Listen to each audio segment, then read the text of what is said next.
Hi everyone and welcome to Deep Geek Live. Today we are talking about Gandalf and I am delighted that I've managed to get a backdrop that gets me a hat that makes me look like Gandalf. This is the most exciting thing that's happened to me all day, which probably tells you a lot about quite how dull my day is, but I digress.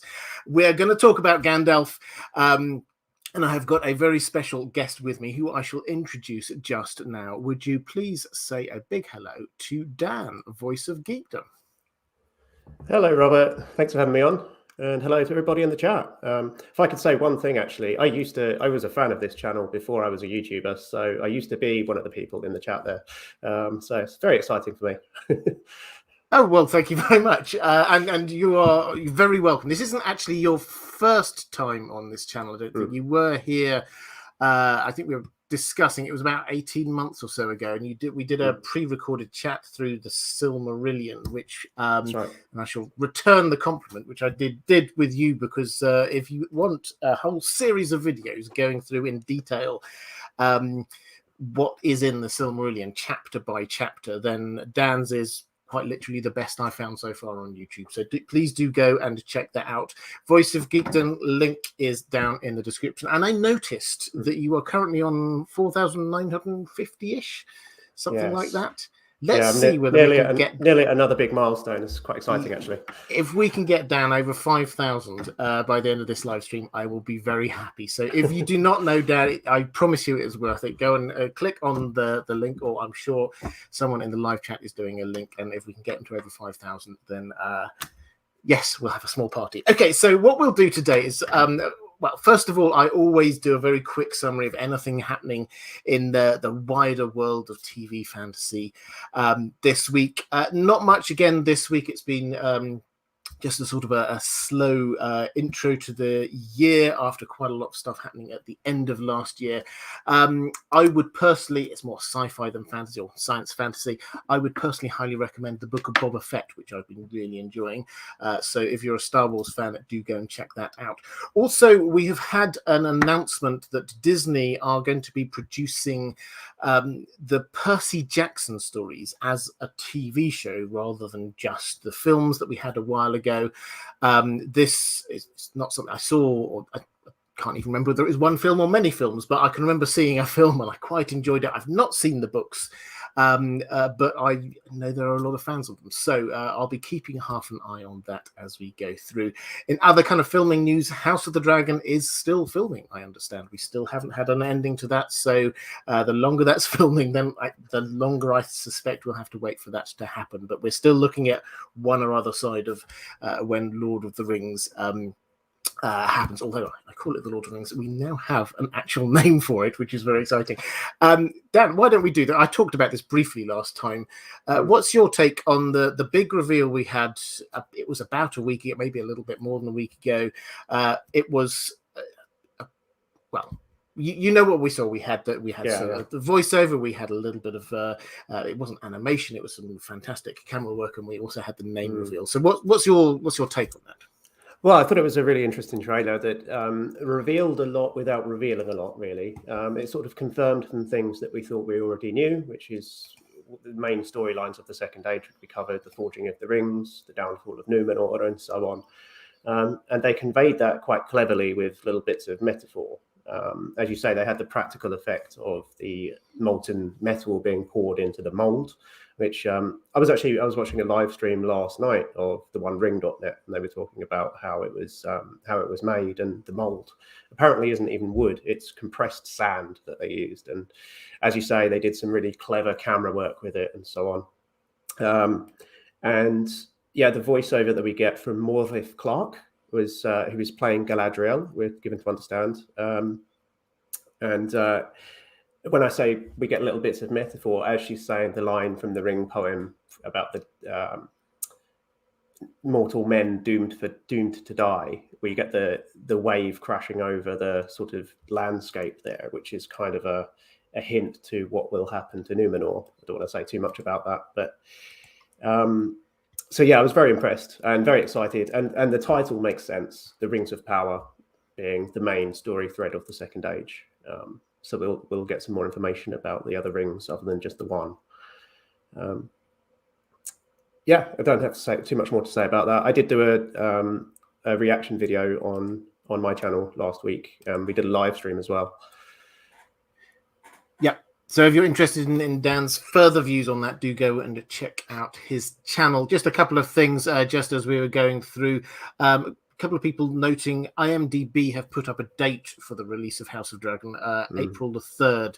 That seems quite optimistic to me. I suspect it might just be a placeholder, but I mean, I'd be happy with it. But if they've not finished filming and they've got quite a lot of post-production, some dragons and things to make, then I suspect that seems quite optimistic, as I say. And the other thing, a reflective rambling, just saying Rick Riordan, who's the guy who wrote the Percy Jackson stories, is likely to have a fair amount of creative control as he runs a publishing imprint through Disney. So I've heard not much about this yet, the Percy Jackson thing. I don't think anyone's heard much about it, but yeah, so we've certainly had Rick Riordan has come out very positively about this, so I think that bodes well.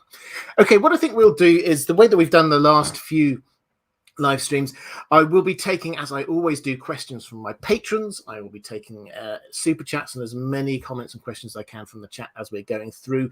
We'll start with just an overview, and this time obviously it's Gandalf, so I'll do a sort of a potted history of Gandalf, and then I've asked Dan, after I've done that, if he can point out all the things I've missed out or add in a few extra things he wants to emphasize as well. And then after that, we'll get the questions. So get any questions in now, and we'll try and pick up as many of them as we can. So quick slurp of water before I start. Gandalf is one of the Ainur, which means that he is a being created before the creation of time, before the creation of Arda, Middle-earth, and basically everything. He is there as a first order creation from Eru Ilúvatar, the great god of this creation. He was there at the creation, at the music of the Ainur, the creation of it all. And he was one of the ones who then, having seen what this was, decided, you know what, I want to go down there. And he was commissioned with all the rest of them to go down and to care for Arda, to look after it, to tend it, to rule it. And also, when the children of Ilúvatar, elves and men, appeared, to be looking after them as well. So down he goes. He's one of the sort of the second order. We get the top order, the Valar, the second order, the Maiar. So he's one of the Maiar. But because he's second order doesn't mean he's like not at all powerful. He is effectively an immortal, angelic, spiritual being, which is obviously going to be very important later.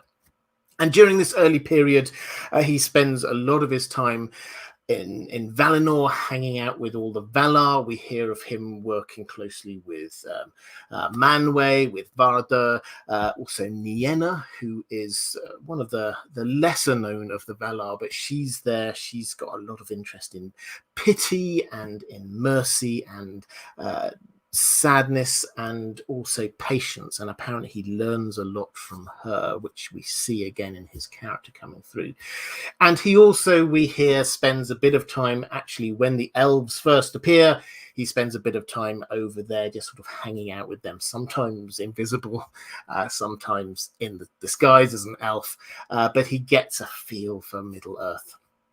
And he next comes to the fore when, in the third age of Middle-earth, the situation is that Morgoth Malkor, the great big baddie of this world, his time has been ended. He has been destroyed. He has been moved on, and he will come back at the very end, but he's gone for the time being. However, a few of his lieutenants have sort of disappeared. They don't know quite what's gone to them. Primarily Sauron, who was his chief lieutenant. He has disappeared. And the Valar, in their wisdom, decide to send some Maiar over to Middle-earth to sort of help counsel and guide. Not to lead the elves and the humans, but to be a support for them, to offer them wisdom, to help them, as the threat of Sauron will inevitably come back. Gandalf goes as one of the five. We're told he didn't want to go, and the reason he didn't want to go was that he was scared of Sauron. But Manwë says, that's an even better reason for you to go, and eventually he heads off. And he heads off as one of these five wizards. He takes on the mortal form of an old man, grey beard. And when he arrives, he is greeted by Glorfindel and Círdan. And Círdan gives him this great elven ring, which he wears, one of the 3 elven rings, which was forged with all of the knowledge and insight that Sauron brought to the creation of the rings, but without any of his personal evil going into it. So these are pure rings and wonderful. And Gandalf is given this one to act as an encouragement for him and for others. This is the Ring of Fire. And he wears this secretly all the way through the stories that we know. And you can see, I'd love to talk about a bit more about this a bit later, but you can see its influence all around what he's doing. Then he, unlike the others, the other 4 of the Astari, he doesn't set up a permanent base. 2 of them head off east. One of them, Radagast, sets up his home, Rhosgobel, on the western edge of Mirkwood. Another one, Saruman, starts by going east, then comes back and obviously sets himself up in Orthanc. Gandalf never has a home. He's a wanderer. That's the idea. He doesn't want himself to be tied down anywhere. And he eventually starts to come to the conclusion that there's something going on in Mirkwood. Dol Guldur, the necromancer. This is Sauron. He suspected it. We know it was. He suspected it. There's a few comings and goings there. He sort of goes in there, hunts for him, doesn't figure out who it is. Sauron escapes without giving away his identity. Then there's sort of a going in again. He discovers who he is. Then he goes in again with the White Council, and they eventually push Sauron out. This last time is in that gap in The Hobbit, if you are wondering what he was doing when at the edges of Mirkwood he says, okay then, bye-bye everyone, and there's a heads off and then appears at the end of the story. He was actually doing something even more high-powered and amazing than the rest of the story that we saw, but it's always just happened. The White Council, him, Saruman, Elrond, Galadriel, some others, all charge into Dol Guldur and kick out Sauron. But from this moment, the clock is ticking. Sauron declares himself, and obviously the other important thing that happens during The Hobbit is Bilbo finds the ring. Gandalf knows he finds a ring. He knows it's a powerful ring, but he does not know immediately that this is the One Ring. And over time, a long period of decades, he slowly figures out what's going on. He heads off, hunts down Gollum with Aragorn, searches through the records in Minas Tirith, and then finally he realizes what it is, and that kicks off the story that we know in The Lord of the Rings, which I won't recap because I'm sure we all know that bit very well. At the end of it, though, his mission is complete. His time in Middle-earth is done, and you get this fantastic chapter just before the Scouring of the Shire where he sort of goes with the others on this sort of like farewell tour of Middle-earth and sort of says goodbye to people and sort of heads with the hobbits back towards the Shire. But just before they get there, he lets them go off and do the Scouring of the Shire, and he says, I'm going to go and talk to Tom Bombadil for a while. I've never been able to talk to him before. We've got a question coming up about that, so we'll talk about that in a moment. But then we see him again at the very end. He gets on the boat, the last boat, over to Valinor with the ring bearers, the other ring bearers, and that is the end of Gandalf's time. He is the only one of the Astari who stuck true to his mission, and he, I am sure, was received back in glory in Valinor. That's my overview. Dan, what do you want to add to that there? I'm sure there are a million things I've missed out and a million things that you could emphasize, but what's your overall take? I think that was a pretty good brief history of Gandalf. There's a couple of things I thought about while you were talking. You said early on in your history there that he was hanging out with the elves and so on. Interestingly, in the new book, which came out a few months ago, The Nature of Middle-earth, which is based on some of Tolkien's later writings that were sort of notes and essays and things that he wrote after The Lord of the Rings, when he was trying to redraft the Silmarillion for publication. He talks about how several of the Maiar were sent to Cuiviénen, which is the waters of awakening where the elves first awoke in the world. And they were sent to kind of help and guard over the elves, which actually shocked me because that was never said anywhere else. And it's become my headcanon that he was there at the beginning of the elves. So really interesting. He's given another different name in that passage, which I can't remember at the moment. But and also a mention is made of the other Istari and of gosh, I'm blanking the name. Melian. Melian was also there as well. So she was a powerful Maya who was present in Middle Earth in the First Age. So that kind of explains what she was doing there. She was the mother of Luthien. Something else I thought about that you kind of glossed over, or that you sort of said, was his trips into Dol Guldur, his kind of reconnaissance missions that he goes into Sauron's northern stronghold in the south of Mirkwood. And as you say, we kind of get some lip service to that adventure in The Hobbit, but it's not really described. It's just summed up in one sentence in the last chapter. But he also encounters Thorin's father there, and so we find out the fate of one of the Dwarven Rings of Power, which is an interesting bit of lore, I think. They kind of did that in the Hobbit movie, but they compressed that story quite a bit. So yeah, that was one thing that you kind of missed there. But yeah, I don't have too much more to add on the history. Gandalf as a character, I think, is he's almost a bit of he threatens to become a bit of a Deus Ex Machina at times in The Hobbit. And then he takes on a very different role in The Lord of the Rings, and we see a different Gandalf in The Lord of the Rings. I'm very interested in the sort of meta history of how he developed as a character, because this backstory of him being a Maya, it emerged later when Tolkien put some more thought into it. So perhaps we can talk a bit about that as we get into some of the questions. But yeah, that's about all I have to add to your opening preliminary thought. Excellent. And I think that section that I sort of mentioned in passing, we don't get huge amounts of details about it when he does into Mirkwood a few times. I would love to see that, and that's actually one of the things in the Hobbit movies that how true to form it was. I suspect it wasn't exactly true to how Tolkien imagined it, but the simple fact that they were showing something we knew happened but had not before experienced in any way, I absolutely loved. One of the super chats we got was actually building on that, which was one from Tumbleheart. No, not this one. Let's go to Roman Lavakets saying, what is your general opinion on the Hobbit movies? I would love to hear your thoughts on this, because they sometimes within the fandom get done down a little bit. What do you think of the Hobbit movies as a whole?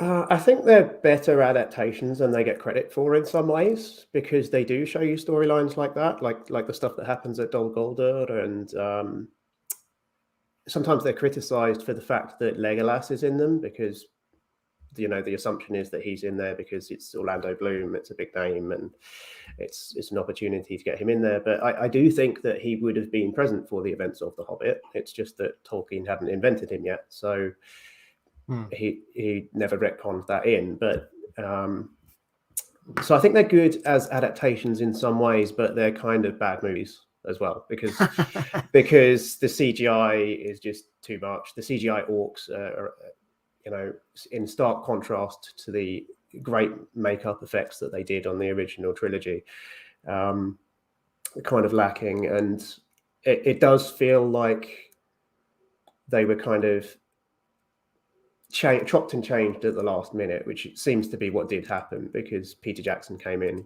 sort of 6 months before at the end of things, and then they changed. I think it was originally going to be 2 movies, and then they decided to do 3, which is why they feel a bit weirdly paced, I think. So that's my take on the Hobbit movies. Yeah, I mean, I wouldn't disagree. I think I enjoyed them, is my take, and I think I look at them and say, yes, there are a certain number of things that Legolas did a certain number of gravity-defying things that slightly annoyed me at the time, and there were some characters that were introduced that I didn't think needed to be introduced, but there were a large number of things, like a meeting of the White Council when Galadriel and Saruman and Gandalf, and we see their interactions going on there, which isn't something we get in the main books, but we do sort of like see a little bit from the extra writings from Tolkien. I loved that. I love the Dol Guldur things. I'm a huge fan of Radagast. I think he came across really well. Maybe not true to the books 100%, but you know, it was. I think Sylvester McCoy did a fantastic job there. So I enjoyed it, rather than saying this was a great adaptation. It was one of those ones that I think I can say inspired by the book rather than anything else. It's when you get the final, as far as I could see or remember, it's been a while since I watched them, but the final movie was effectively a 3-hour epic based on 5 pages from The Hobbit. So of course they added stuff in, but yeah, I did very much enjoy watching them. Let's go to a question from Tumbleheart saying, let's get this out of the way early, asking the important questions. Gandalf or Dumbledore, who's more powerful? Love and appreciation for you, Robert, and the moderators as well. Well, I'm going to go with Gandalf because he is an immortal angelic being, but what's your take? Yeah, I think it depends what form is Gandalf in. Is he in his prime form when he's a Maya, when he's a disembodied spirit who can shapeshift and has unknown powers, but he has the amount of power that he needs to have for the story that he's in? Or is he Gandalf in his incarnate form where he's limited? Because I suspect Dumbledore could give him a run for his money in his third age incarnation. But magic works very differently in the Harry Potter universe. So who knows? It does, and I think that's a really important point. Is that Gandalf, when he took on the human form, it was human form of an old man deliberately, so to sort of constrain his power, because he wasn't there to be ruling anyone. He wasn't there to be in charge or taking over anything. He was supposed to be supporting and advising, and so this is why they all took on the raiment of an old man, and so he was, and that constraint affected, as you said, it's not just his physical body but also his powers. He did get tired when he cast spells. This is a thing that you don't pick up on unless you start reading very carefully, but you particularly when you get the Balrog interaction, he doesn't know who he's facing, and he faces something, and then he basically says after that, I'm knackered now. I just cast this massive spell, it just got blown apart, I can't do anything straight away. And so he was quite constrained. So yes, I think he calls it a counterspell, doesn't he? He says the counterspell nearly broke me, I think he says. Yeah. Which you wonder what that means, but there's a Dungeons and Dragons spell called Counterspell, so I imagine it working like that. But that's my headcanon for you. It's a good headcanon. I like that one. Just on one thing, because this comes up, and this is just one of those nitpicky things that people often try and say. When he put a lock on the door, which the counterspell was against, rather than a force field. This is one of those things which is sort of like, he seemed to have, when we're in Moria, he seemed to have this ability with locks. He talks about how many spells he knows how to unlock doors, and also then obviously how to lock them again, rather than force fields preventing people come through. But we do certainly get the impression that he did something fancy locking the door to stop it opening, and then suddenly the bell which went like that and got rid of it. There was he's hugely powerful, but quite constrained in the form that he took on. Actually, Mara, go on. Sorry, I was just going to say a shout out to somebody in the chat. Kate is in the chat. Kate Patinsky, who's a friend of mine, and she actually plays in the same Dungeons and Dragons group as me. And she says counterspell is so clutch. Well, there you go. You heard it here first. It is clutch. Love it. So we've got a question. Mara Lee, thank you. So very generous, Mara. Thank you. I hugely appreciate it, and I appreciate you and your support, not just of me, but of the wider community. Super sticker and a super chat saying, for Robert and Voice of Geekdom, looking forward to talking about Gandalf, one of my favorite characters in both the books and movies, just to show a love and support. Question from Alan Millet saying, how much do you feel the Valar and Maiar understood from the unfolding of events from hearing the Song of the Ainur? Could that have given Gandalf hope. Now, this is quite interesting because the Song of the Ainur, and you covered this, I think, quite well in your videos that you did on the Silmarillion. This is often, I think, misunderstood as being they sung into creation the world effectively, which is sort of how it's presented, but and probably what they sort of thought. But they did sing this, and then they were shown it, and then they got sent down and went, "Oh, that's not happened yet. We've started back at the beginning again." But they do seem to have, and I'd love your thoughts on this, Dan. They do. There does seem to be this kind of foresight thing that Gandalf in particular has, that you do wonder whether he gets hints from the fact that he was there all that time ago, things that he vaguely remembers. A lot of the time, the best example is when he's talking about Gollum, and he sort of says, I think he has a role to play still, for good or ill, before the end. And it's like, that's a sort of foresight. Do you how much of that original plan do you think he remembers? I think things come back to the Valar and the Maiar. They sort of forget things and then things come back to them. If you remember, one of the early chapters of the Silmarillion is about how the dwarves and the Ents and the eagles came into being. And so what happens, just to summarize, Aule makes the dwarves because he can't wait for the elves and the men to wake up. He knows that they're coming, but he loses patience for it. And so he decides to make a race. But because he's not God, he doesn't have the power to create life. And then his wife has a big strop about it. And she sort of, she goes behind his back, goes to Manwë and says, look, my husband's done this thing. He's made the dwarves and they're going to chop down all the trees. And I'm worried about this. And so she then sort of inspires the Ents into being.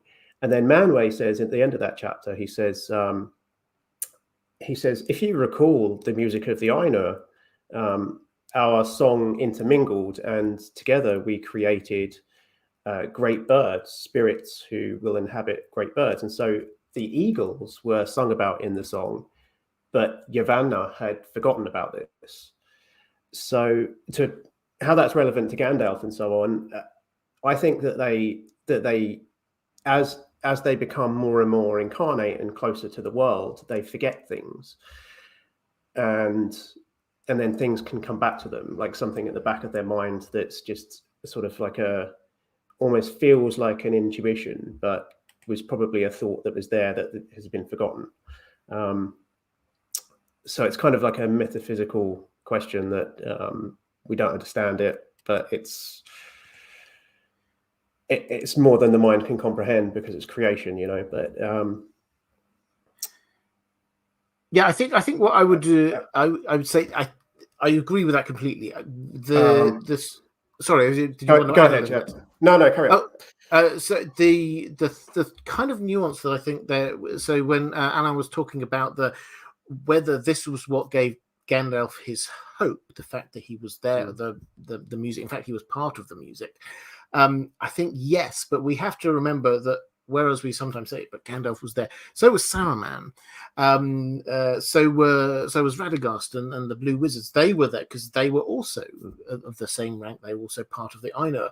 So they didn't seem to have the hope that Gandalf did. So it almost is it does seem as that the further into Middle Earth you get, the more you're sort of embracing the revelation as it's happening, rather than the remembrance of the perfection of Eru Ilúvatar's original vision. That's the point at which you start to lose it, and that is why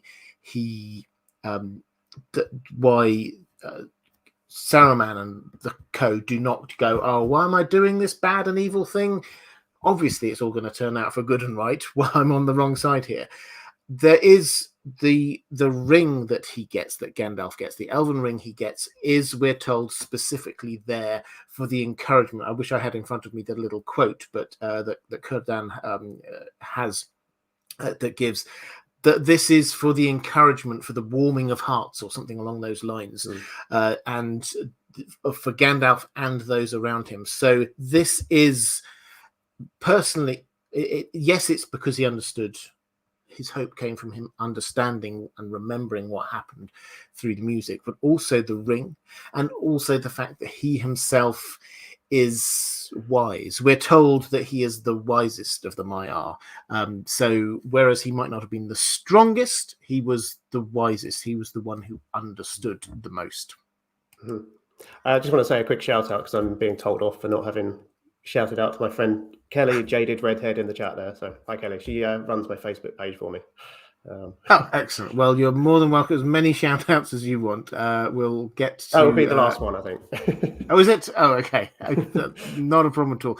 Mara Lee, thank you so much for those couple of super chats saying this is for support for the Well Told Tale and all the fabulous IDG merch, and also for the fellow mods and folks in the chat. Well, I shall do a shout out to the moderators. If you are watching this live, could you please show a little bit of love for the moderators? They do an amazing job.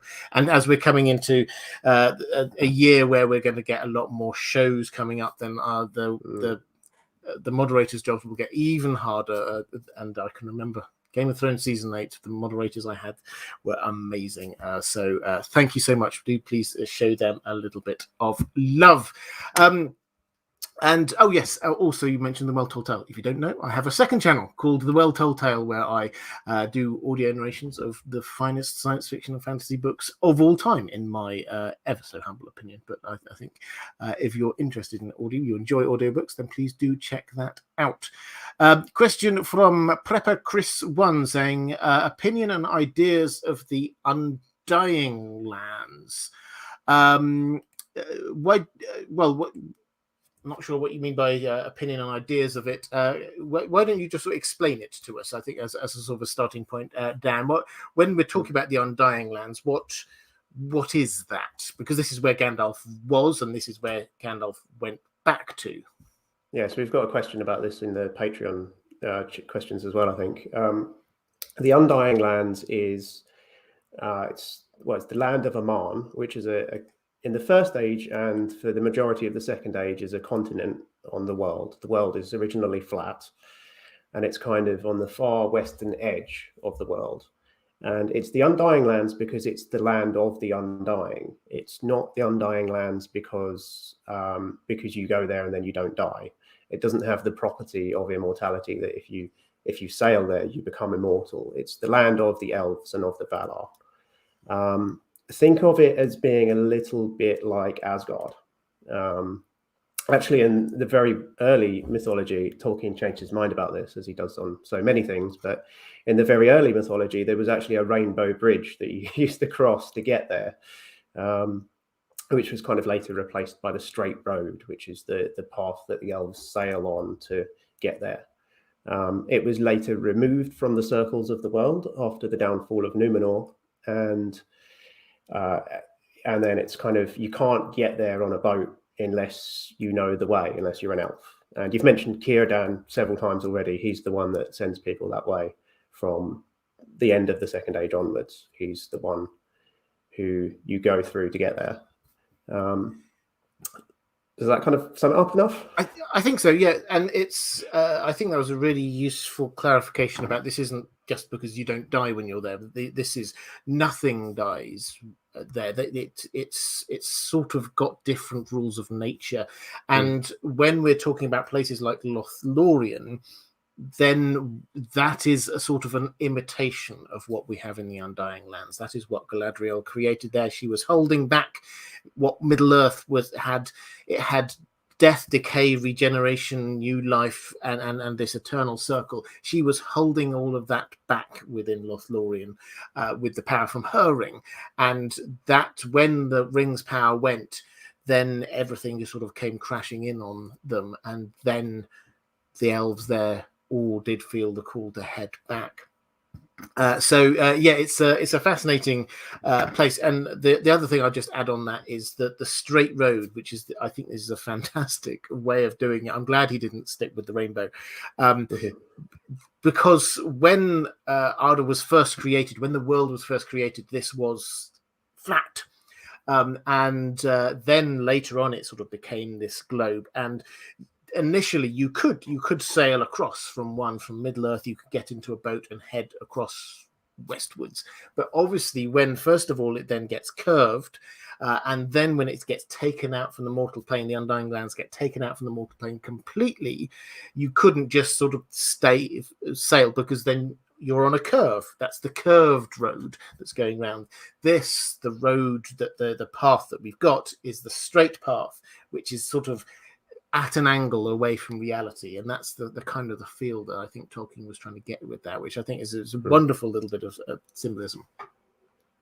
David Thomas saying, I'm a bit late and have no question, but thanks for your live streams and fascinating content. Also, love to the mods and to Dan, possibly the goodest boy. That's my dog, Dan, I think. I don't think I'm the goodest boy, am I? You're not the goodest boy. Well, I'm sure in many ways you are the goodest boy, but not in this household.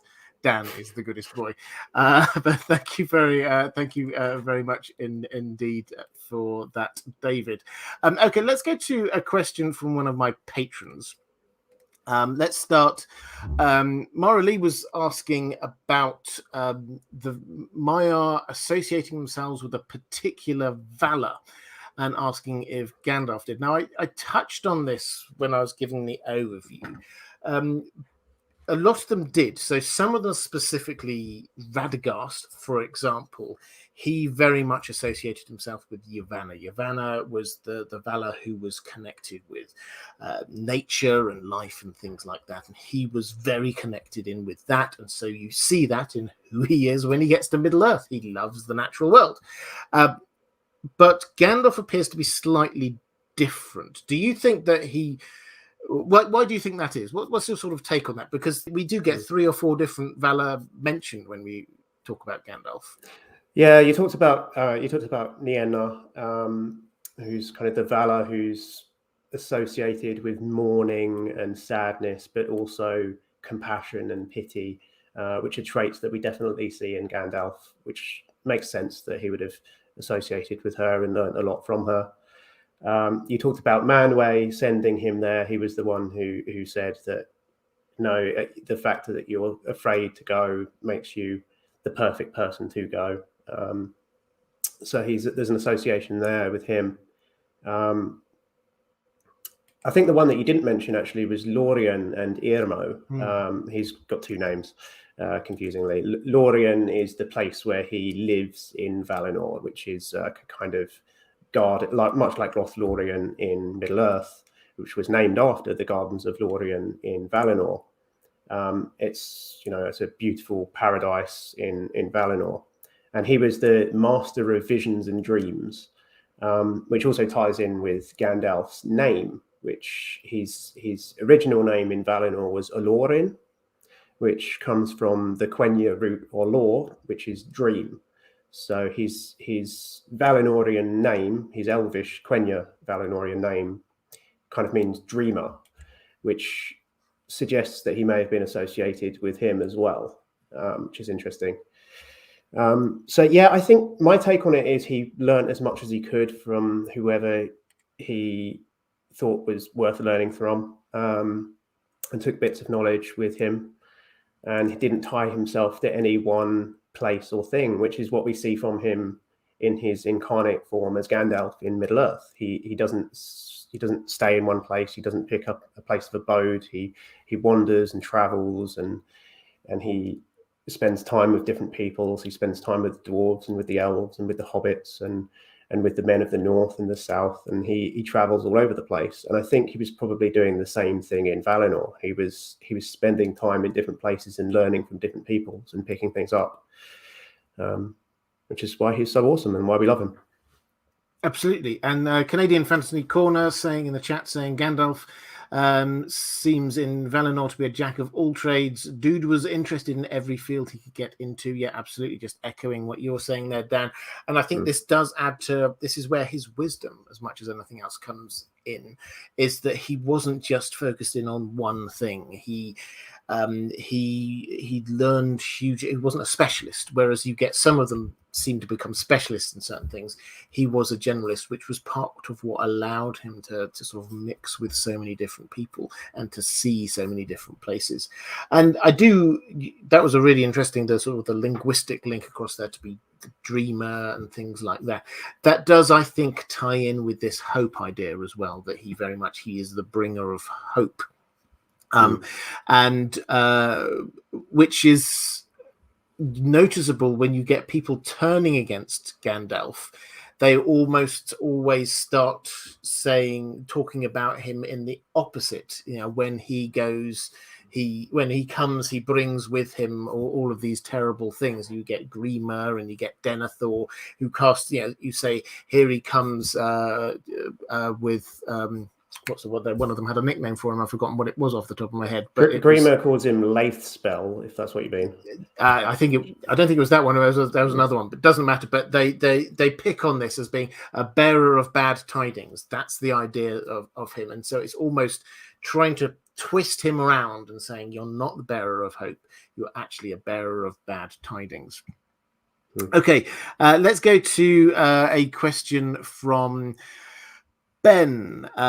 This was over on Patreon, saying, you've inspired me to start rereading Tolkien, and I have restarted with The Hobbit. I was struck by the first description of Gandalf, where it describes his eyebrows being so bushy, extending beyond the brim of his hat. Was this simply hyperbole narrative, or a small-brimmed hat, or a subtle hint that Gandalf wasn't quite human? I guess, like most people, I was caught up with the idea that Ian McKellen, he looked like Ian McKellen, that other descriptions seemed out of place. So I'll put this one to you, because that's something that I remember when I first read that. It was just this idea of these eyebrows that came out. I don't know how far. It does seem quite weird. You were talking a bit about, though, earlier about how Tolkien's idea of Gandalf did change over time, from him just being sort of a wandering wizardy type to being this Maya. Where in The Hobbit, when he does this description, do you happen to know where he was in this? Well, I mean, I imagine that he probably started at the start when he wrote The Hobbit, and so this was probably his first kind of idea of who Gandalf was at this point. In The Hobbit, I think you get the impression that Gandalf is a man, and being a wizard is his profession. He's a professional magician who goes on adventures and so on. I don't get the impression that he's this angelic spirit from The Hobbit at all. The thing about the eyebrow, I love this question about the eyebrows, by the way. The thing about the eyebrows is it's what Tolkien does when he describes characters is he tends to pick on one distinguishing feature and just really nail that a lot, and one or two things, and maybe he'll tell you like things like the hair color and so on, but he doesn't really paint a picture of a person's face very often. And if he does so with metaphor. He doesn't really tell you exactly how to imagine this character. The other thing I'd say about The Hobbit as well is that it has the meta conceit, the sort of narrative frame of it being Bilbo's memoir of his adventure. And my thing with The Hobbit is the reason why it's a children's book, and it has a different register and a different kind of mode to The Lord of the Rings, is that Bilbo was writing this for Hobbit children, because we know from Samwise that he taught him his letters and so on. And perhaps this was his attempt at children's true non-fiction within the fictional world, and that this was something that he wrote for Hobbit children. So maybe the eyebrows thing is hyperbole from Bilbo, rather than from Tolkien. Yes, I think that's a really good that narrative frame was something Tolkien came up with later, so you're kind of retconning that to say that. But yeah, well, I think we retcon a lot of this, actually, I have to say. It's something we're Tolkienites are quite guilty of sometimes. But Pup314 saying Gandalf Stormcrow, thank you. Yes, that was the one I was looking for. I think the other thing, which is, but you were saying, yes, this is written by Bilbo, is Gandalf had actually, by this, but he knew Bilbo. He knew of Bilbo. He spent quite a lot of time. The old Took, who we hear about a few times, he used to have these, I think there were midsummer parties, and Gandalf would always come along to these midsummer parties. So he was known. So there wasn't actually a need for him to be, from his perspective, describing every detail. The other characters, yes, these were completely new to Bilbo and whoever was reading it, but Gandalf would have been known to a certain extent. So yeah, I don't think this was Gandalf. The eyebrows, I don't think, were Gandalf or Tolkien saying, this is Gandalf. He's not that human, because nobody has eyebrows that big. But I think this was character building. I think this was potentially an element of hyperbole, something that gives us a bit about the character of who he is. He's not got sort of slick back. He doesn't care about what his eyebrows look like. He doesn't trim them or anything. I think if I had eyebrows coming out beyond that hat, I think I probably would trim them a little bit, but he doesn't. Yeah. And I think that it is a big hat as well. It's a wide brimmed hat. Yes. It's not a small hat. It's not like the hat in the animated Hobbit from the 70s, which is just like a kind of cone. It's like the movie's hat. Yes. Let's get a question from Mara Lee saying, Gandalf is known by several names, like Mithrandir by the elves, for example. Why is this? He is known by a number of names, and this is a very Tolkien thing. I think the starting point for this is it is a very Tolkien thing for characters to have a number of different names. Aragorn's got 3 or 4 different names that he gets called at various different times, and this was not a surprise, because and I'd love your taking a moment, Dan, because Tolkien loved language, and as a result, as we know, he invented languages for different parts of his world, for different peoples, and when people were calling him by a different name in different places, that is a natural outpouring, I think, of the fact that there were different languages, and so he would be called different things in different places. But what's your take? Is there a more meta reason at all? Is there another reason why you think he has so many different names? No, well, that is the meta reason. That was what I was going to say as well. Yeah, Tolkien was a linguist. He was a career philologist, and he invented his languages. He started inventing the languages before he started inventing the mythology. The mythology was something that he created in order to create a kind of fictional history for his languages, because he didn't just create languages, he created a family of languages that had a kind of historical development within that world. So he actually had a progression of languages. Like, this language was the precursor to this language. There was a tree that he invented, really, and the majority of the different languages that he did invent are kind of sketched out, and then others were, we have quite a lot of different vocabulary, we have quite a lot of stuff. The ways that he expressed himself in those languages is in the nomenclature, in the names, and in poetry, predominantly. So that's why there's so many different names. That's why the Silmarillion is so full of names, is because of that linguistic element to his work. And some of the other names that Gandalf gets called, Mithrandir is Grey Wanderer or Grey Pilgrim, which he gets called that in English as well at times. And that's his name amongst the elves. That's his Sindarin name, which is the Elvish language of Middle-earth, which is the kind of mostly spoken language of the elves in Middle-earth. There's a reference to him being called Incanush in the south, which is so it's one particular line in the Lord of the Rings where he lists a whole bunch of them, Alorin being one of the other ones that he lists there. And Incanush was, he says, in the south, and potentially that was his name in Harad, which is where the men of the south that we see in the Battle of Pelennor Fields, where they come from, the guys with the massive elephants. So we don't know anything about Gandalf potentially traveling there, apart from the fact that he was known by a name down there, which is kind of a tantalizing bit of world building in a way, because there's an untold story there. Tolkien does world building through language all the time. There's all these essays and things that he came out with which started off as glossaries of different terms, and etymologies, and then he did bits of world building within those etymological works, which the vast body of those are still unpublished. Yes, and I think the thing that we always have to remember with this is the stories that we have, The Hobbit, The Lord of the Rings, are just things that flowed out from this act of creation, the wider creation, the Silmarillion, the languages, the histories, the legends. This was what dominated Tolkien's life, and then out of that he then created a few stories sort of like towards the end of this time period, rather than them being the center point, and then he created the background, which is what almost every other writer of fantasy does do. So that is why it feels like such a rich and varied world. And the names, you'll find a lot of other fantasy worlds, characters have a lot of different names.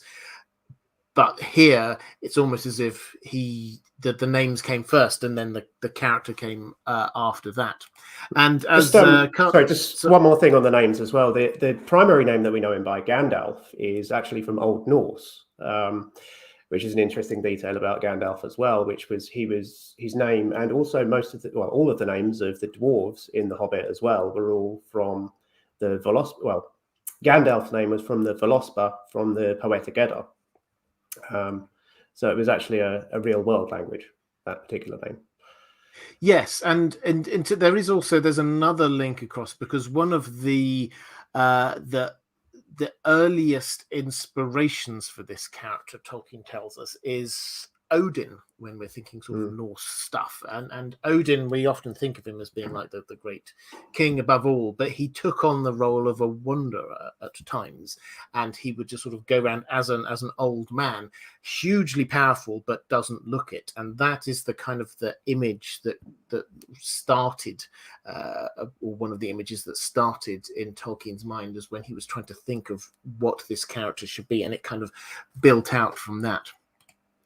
Kartik Prabhu saying there is precedence in the real world. Alexander the Great is called Sikandar in India. I did not know that, but you get a lot of people who have different names in different cultures, and the further back into sort of ancient characters heading towards mythology, that the more you do get this kind of sharing. It's one of the famous monomyths is obviously sort of the Noah and the Ark and things like that, which versions of this appear in lots of different ancient religious texts, as well as historical texts, as well as stories. And you'll find that the name which the character has often comes back to the same root, if you sort of understand where it is. And that is the kind of the feel I think that Tolkien was going with this, is that you get lots of people he has a name in lots of different places, but that it's the same person underneath. And talking about the name change, he obviously has, it's not just a name change, but a title change and almost a character change.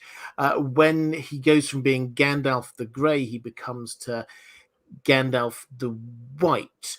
Now, yes, he had this was an upgrade, and this is Mara Lee sort of building on this question, I think. But what do you think the significance of the white thing is? There's in particular one thing I'd love to get your take on, is that Gandalf, after he gets this upgrade to be Gandalf the White, then he says, I am Gandalf the White, and then he sort of like says, in many ways, I am Saruman now. What do you think? What do you think he means by that? I don't know. I've always been really mystified by that. That's a really good question. The question behind the question here is, what do the colors actually mean? What do they denote? Are they ranks? Are they roles, job roles? Something else? Do they have a tie to a particular Valar that they work? We talked about which Valar are the different Istari kind of associated with. Does it have something to do with that? I don't have an answer for this. My impression is that maybe it's like a job role, that Gandalf has taken on Saruman's job that he's abandoned, because Saruman stops calling himself Saruman the White and becomes Saruman of many colors. This is something that wasn't in the films, but he starts wearing a robe that sort of shimmers with different colors and so on. And so he abandons that. So yeah, he kind of takes over from Saruman. Is it a promotion? Is it kind of rank, or I don't know? What's your take on that? I think I would agree. I think yes, it is. It's partly a promotion. That Saruman is described as being the head of Gandalf's order. So he was, and the order, as far as we can tell, was established as the five of them arrived. So it's like Saruman was put in charge, and this is partly him being told, now you're in charge. Saruman has given up on this, so you're now in charge. So there is that. But yeah, I think there is a sort of a more so kind of spiritual, soulful. You are going to be the Gandalf, and Gandalf does say this. You are going to be the Saruman that Saruman could have been or should have been. That's the kind of the feel that he's got. He's taking on the role that Saruman should have taken, and that assumption of power gives him the authority to say your staff is broken, and that's when that dramatic moment happens, because he suddenly he is in charge. He has got the authority, which comes not from him. This comes from Iluvatar himself. But when you come to the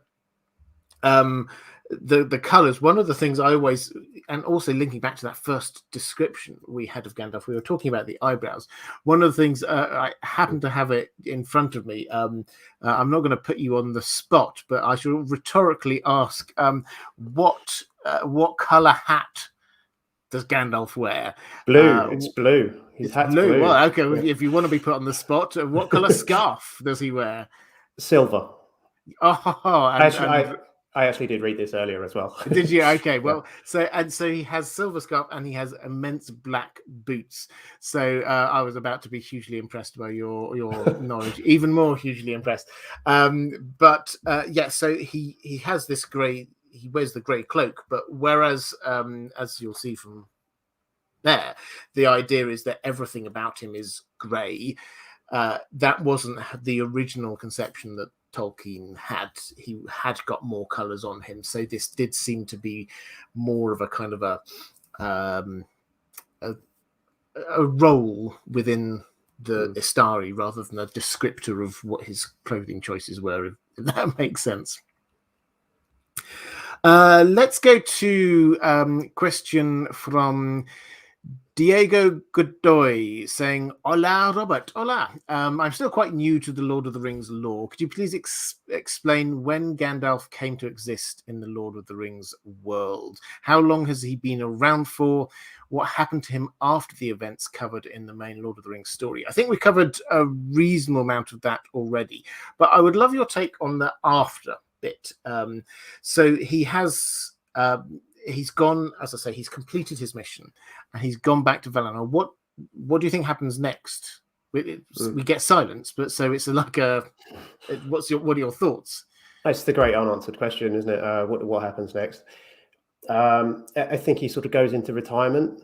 One would imagine he probably takes a lot of pipeweed with him to Valinor. Probably catches up with old friends and so on.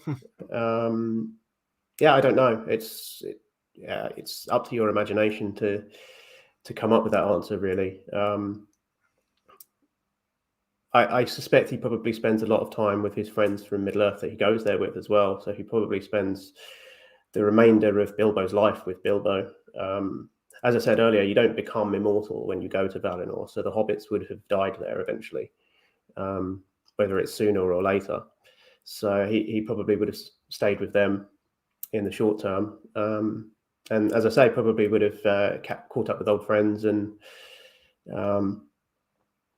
just lived in blissful peace, whatever that means. Yes, and I wouldn't disagree with any of that. I think it's entirely within keeping of Gandalf's heart that he would be caring for the people who were there, who were drawn into it partly as a result of who he is and what his actions were, and he always had a soft spot for the hobbits.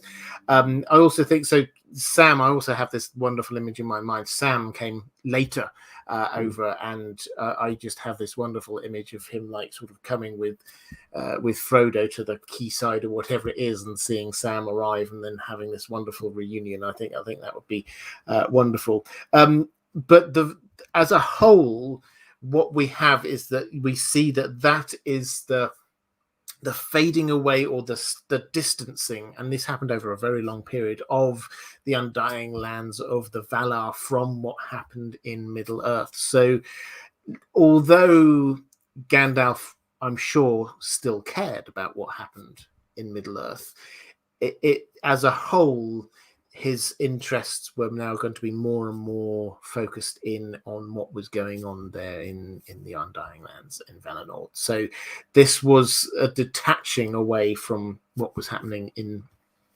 Middle-earth. Let's just take a moment. I always try and do this roughly halfway through a live stream, just to thank my patrons. Patrons, I hugely appreciate you.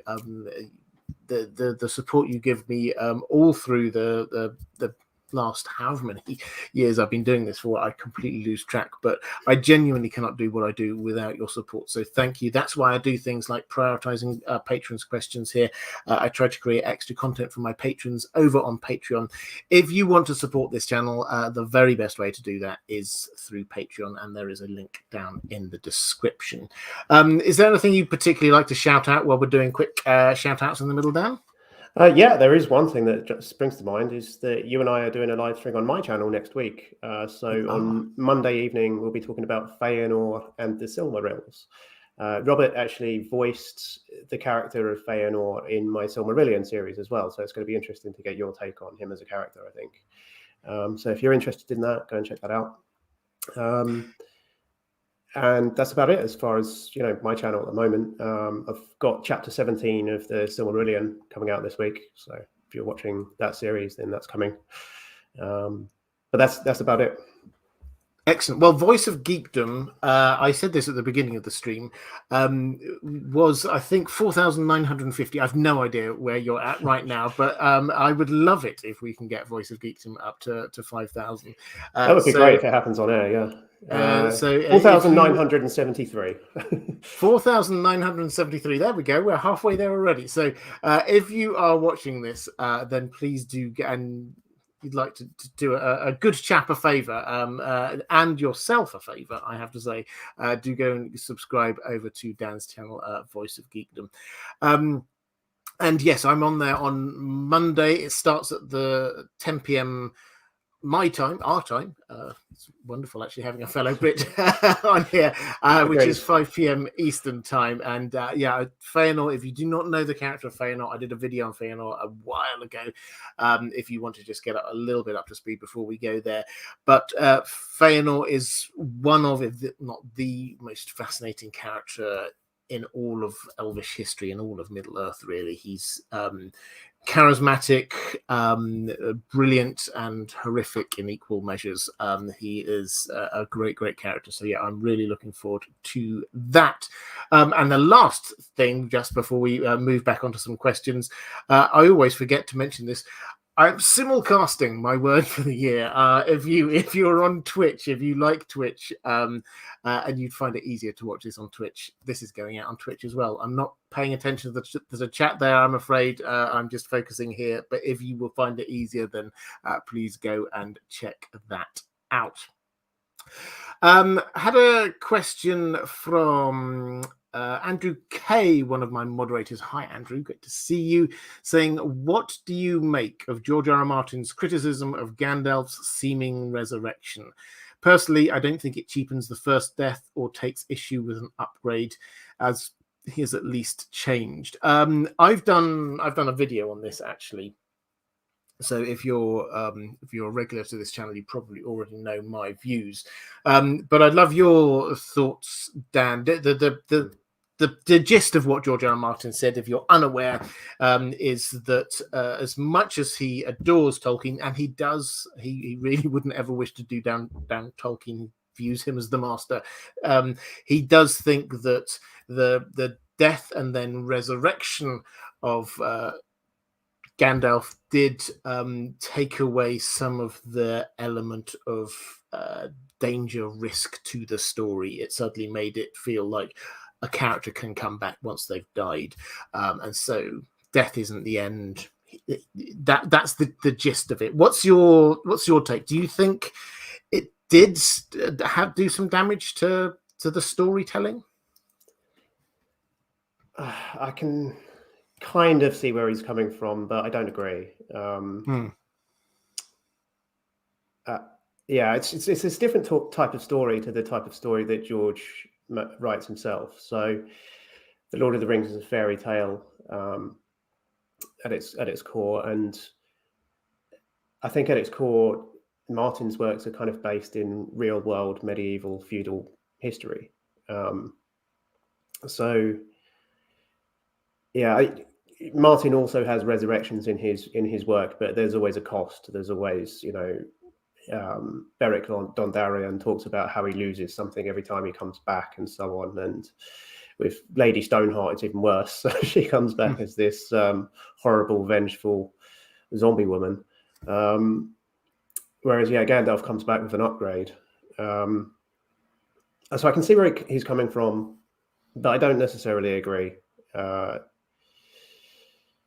don't know. I'm not an expert on George R.R. Martin. I'm not on that level with you on that topic. So I wouldn't like to talk too much about that topic. But I don't really agree, because I love the moment when Gandalf comes back, and you get an idea of what's going on behind the scenes in The Lord of the Rings when that happens, because it's God who brings him back, and that has a certain power to it. Not to sort of proselytize, but within The Lord of the Rings, his Christian themes are quite important. So it's a different type of story. So it's just, I don't necessarily agree with Martin there, but yeah, it's not a bad point to be making. It's worth talking about. It is. As I don't disagree with any of that. I think that he has people come back in his stories as well. As you say, the cost, I think, is the issue that he is referring to. From Tolkien's perspective, I don't think Tolkien really thought this. He saw what his world was, and these stories were outcroppings of what his world was like. And having decided what Gandalf was, actually, it would be cheating nature for him not to be coming back. For him, the idea of sort of this eternal spiritual being just suddenly disappeared, that would make no sense. What would make sense was him coming back. Now, what happened with Gandalf, and in terms of cost, this isn't like, yes, there wasn't this cost to him as a person, other than the fact that I suspect it hurt. Then the cost is seen within the story. The cost is Gandalf was not there when they got to Lothlorien. Gandalf was not there when they pitched up their boats and they decided where to go. Gandalf was not there when Frodo and Sam headed off. Gandalf was not there to protect Merry and Pippin. That is what the cost was, that he was not there at that time. And that had a fundamental impact on what happened on this story. So whereas, yes, there was not an individual cost, there was a cost within the story and within the world that we had. So I think that's the way that I sort of see that. And it will be interesting in George R.R. Martin's handling of this with Jon Snow, because obviously, as you said, we've got two characters, Beric Dondarrion and Lady Stoneheart, who have come back, and they have paid a cost in some way. Jon probably, I'm not going to get, this is a Lord of the Rings stream rather than a Game of Thrones stream, so I'm not going to go into the details, probably is going to be in a slightly different situation in the way that the logistics of that happen when he comes back. And that might allow him to have less of a cost. Is that something George R.R. Martin's willing to see, or are we going to have some real scarring on himself? I think it's quite a big issue. The way that on the TV show Jon Snow came back, yes, he was slightly more moody and with a few sort of like long moans about, what happened. Nothing happens after you die. Don't bring me back again. But fundamentally he wasn't changed hugely. I suspect in the books that will be probably quite different. And I will take your word for that. It's let's not go. I've got videos on that if people are interested. Really interesting question here. Micah P saying in the chat, saying, can Gandalf only manifest magic if it is what he heard in the music? Is he limited in his own range of power? What's your take on that? Well, he does talk about numbing spells at one point in the Fellowship of the Ring, as you talked about a little while ago. So that implies that he learnt those. And then he says that he's forgotten lots of them as well. So I think there's an element of learned knowledge. And maybe there's the kind of Arthur C. Clarke thing of any sufficiently advanced technology is indistinguishable from magic. So maybe he knows more and he's able to do things that other people can't because he's just smarter and has invented things that the ordinary people of Middle-earth can't conceive of. I mean, the hobbits think of his fireworks as being magic. And we know that fireworks exist in the real world. So that kind of illustrates that in a way. I think... sorry, what was the original question again? It was... the question is, can Gandalf only manifest magic if it's what he heard in the music? Is he in the music? Limited in his range of power? I don't think it's really that much to do with the music, although I will say that music itself has a magical property within this world. So at various points we see characters, Tom Bombadil, I know we've got a question coming up about him, sort of illustrates this, where magic seems to have a power of its own within this world. So there is a connection there with the way that various characters use magic, but we don't really see that with Gandalf. I suspect that a lot of Gandalf's kind of magical power that he does exercise is just kind of smoke and mirrors sort of magic. It is, yeah. So I think I'm agreeing with you on this, and I think the answer to the question, is he limited to just what he heard in the music, is no, in terms of at least what he remembers from it, because a lot of the time he doesn't know exactly what he's supposed to be doing at any given moment in time. Everything that is happening is as a result of the music. So you can sort of get into the predestination kind of idea if you want to, but it's not that Gandalf is limited to what he remembers that he has already happened. He does, as you say, he learned things, he learned spells, and then he gained the ring, which allowed him to do more magic. Incidentally, I did a video about the Gandalf's powers, and the more you just go through and list what all the different times is, the amount of things that are small fire spells that he does is pretty astonishing. You can count fireworks, you can count like making the light come out from the end of his staff. You can do throwing pine cones down, fiery pine. He keeps on coming up with even lighting campfires when it's a little bit cold and snowy outside and the wood's all wet. The amount of small fire magic he can do is really quite amazing. So that comes almost certainly from his ring, because his ring is the fire magic ring, and so that came to him afterwards, and it's not that. So the limit is his own endurance and his own knowledge of how to do things, is what he seems to be saying, rather than whether he has seen these things happen. And that reflective rambling, thank you very much for picking that one up as a super chat. Always hugely appreciate it when people do that, pick up questions for other people in the chat, because the chat goes through so quickly, don't get a chance to see every comment. And when people do pick it up, make sure that I do see things. I very much appreciate it. Question from Vicky Bauer. This is picking up a question from Mateusz Kowalczyk.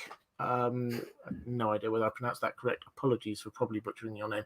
Do you also agree with George R. R. Martin that Gandalf the Grey was way more interesting than the White? Yeah, so that's the second part of what he said, was that he always found Gandalf the Grey a lot more interesting than Gandalf the White. I mean, I think for me, yes, probably. I mean, Gandalf the White was a fun upgrade.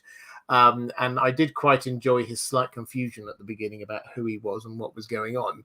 And I also quite enjoyed the fact that he went into battle a whole lot more as Gandalf the White, charging in. You'll remember from the movies when he's like there with his staff and he's riding in, and the lights shining out from it, and he's effectively shooting down Nazgul, and all of that stuff is really quite epic, and that came with the upgrade in the power to being Gandalf the White. But Gandalf the Grey as a character, sort of very much more appearance of not being powerful, created a better character, I think. Maybe that had run its time. What's your take? Is Gandalf the Grey more interesting? Maybe, yeah. He's one thing we haven't said about Gandalf is, as Gandalf the Grey, at least, I would say he's more casually abusive to his friends, which I quite enjoy. He keeps calling people fools, and there's a scene in the book where Frodo first wakes up in Rivendell, and he basically says to Frodo, "You're lucky to be alive after all the stupid things you've done," which they didn't have that in the movie, which was actually, it was disappointing for me a little bit. But so they don't have, he doesn't have that element to quite the same extent as Gandalf the White.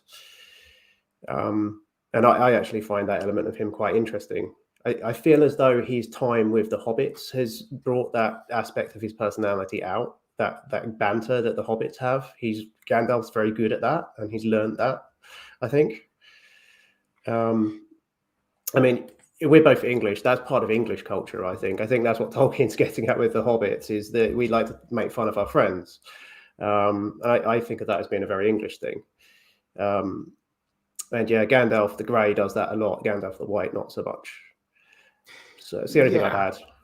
I mean, I wouldn't disagree. I think that the thing is that Gandalf the White is good and pure. This is what is coming across. He has had the upgrade, and it's spiritually as well as sort of in power, and so he seems to have less time for this kind of like the small fun things in life. I mean, the plot has moved along quite a lot by this point in time, and so yes, obviously he hasn't got the time to be sort of like fool of a took and like getting out his fireworks and sort of sitting down and smoking, and so all of those things which made him more relatable, the kind of like the grumpy uncle that you really quite enjoy hanging out with, that kind of thing, that isn't there so much now. He is very clearly, his power is there for all to see.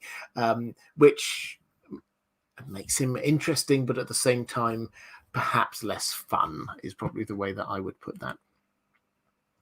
Let's go to another question from one of my patrons. This is a question from Catherine Fursith, saying, "Hi, Robert. Would you say that Gandalf's greatest power really is his ability to inspire hope in others? That seems to be a big part of his mission to Middle-earth. Also, his love of the humility, courage, and pity of hobbits seems somehow to resonate with his understanding of use of his own powers. Gandalf has great powers, but he chooses to restrain them, using his soft power to inspire instead. Lord of the Rings teaches us that kindness and humility and pity, rather than the brute force, will prevail in the end." Thanks. Great question, Catherine. Matt, I'll put this one to you. Do you think that his greatest power is his ability to inspire hope, or would you say it's something else? Well, Tolkien says this. He says in the essay on the Istari in Unfinished Tales, he says that his greatest attribute is his ability to inspire hope. So we can only take that at face value. I would say that the other thing I'd say about that is that he also teaches that in others. He brings that out in others. So he doesn't just bring hope to others just by being awesome and, comforting people in that sort of fatherly way that he does. He also brings that aspect out in others and teaches others to be compassionate. So there's that. There's also, I would say, another one of his most important powers is also his foresight and his ability to see things before they happen. I did a podcast recently on Círdan the shipwright, and he's described as being the elf who has the greatest grasp of foresight. He has greater foresight than any of the other elves, greater than anyone except for the Istari. And Gandalf is foremost amongst the Istari in that power. And that's really important because I think it leads to him planning well in the Quest of the Ring. He anticipates the fact that the solution to the problem of the ring will come from the hands of the weak, from the hobbits. And so he knows that a hopeless quest is the best hope they have, in a way.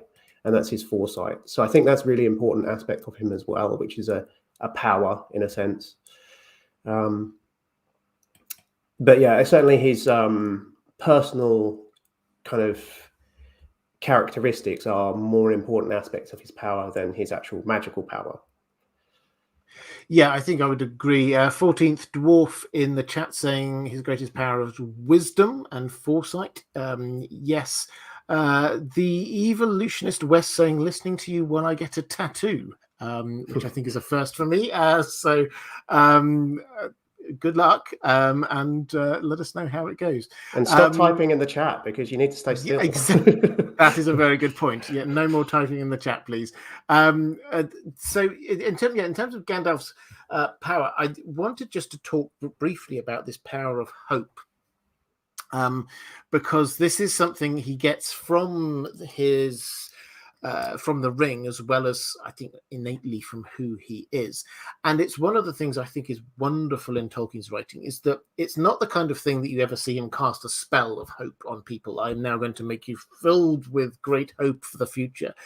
But you do see it as he goes around. You see it that around him, people do seem to be filled with hope that they can do great things. Just think Frodo, when he's there and he's being encouraged to leave. That's a crazy thing for a hobbit to do, is sort of, and Bilbo too, to be filled with this courage to be going on. And when you get, there's this passage in Minas Tirith, right at when we get the Battle of the Pelennor Fields, and Gandalf is kind of riding through, and you see the guards in Minas Tirith, they are gaining hope as he rides past. And it's never said, as Gandalf rode past, he cast a spell and all of these people gained hope. But they all there, they're white wizards. Yeah, and it's just like they feel this radiating from him.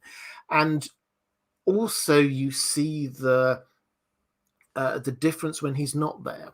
And this is one of those things that I think works really well. When Gandalf dies, the reaction from the rest of the Fellowship, yes, obviously they were going to be sad, they were going to be distraught, they lost a great friend, they lost a great leader, but the language which is used is that I feel like all hope has gone. I feel lost without. It's almost like that power had gone away, and then suddenly they realized quite how ridiculous this quest is that they're on, how little hope there is.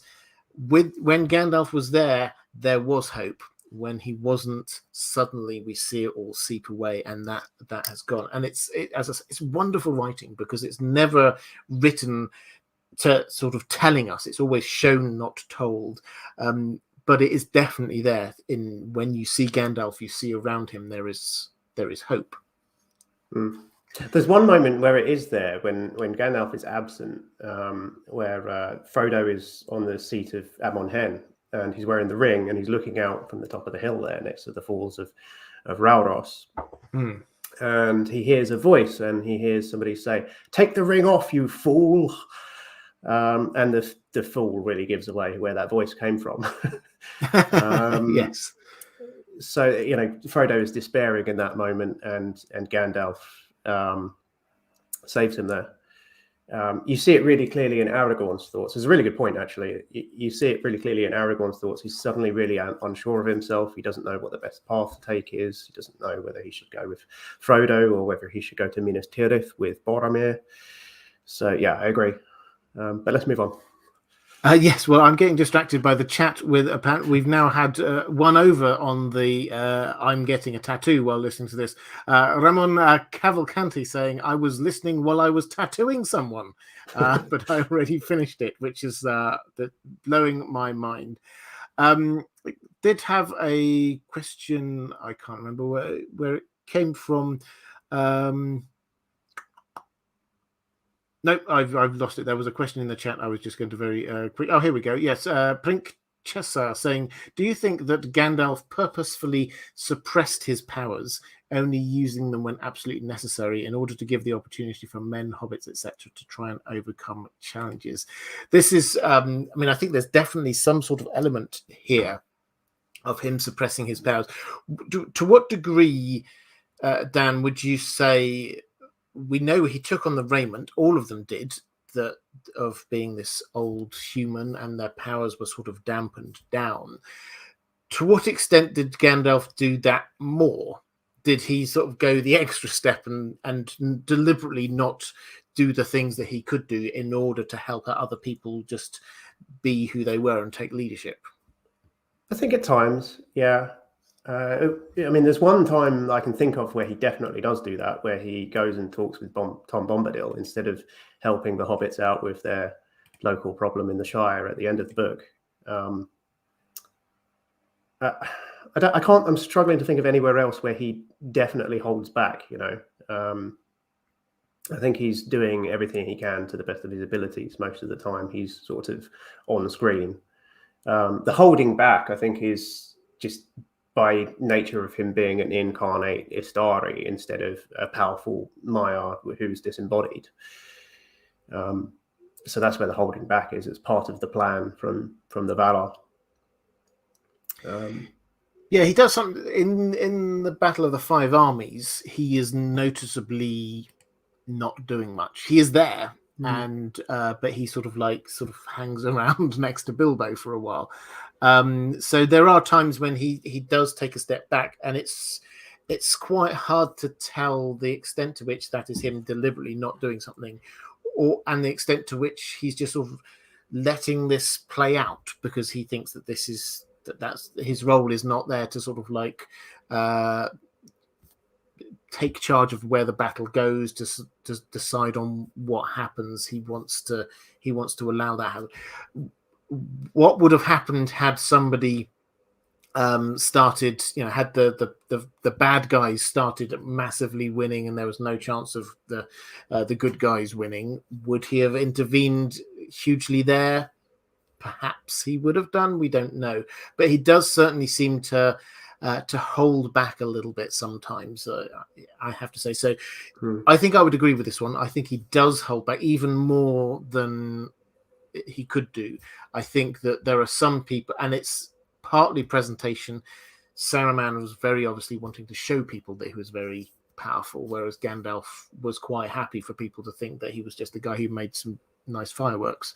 But part of it is he did hold back, but not hugely. But there were times when he definitely did hold back, I think. Yeah, that's fair. Okay, let's go to a question from Mara Lee. We've talked about Tom Bombadil a couple of times. What do you think Gandalf and Tom Bombadil talked about at the end of the Fellowship's mission when Gandalf went to visit him?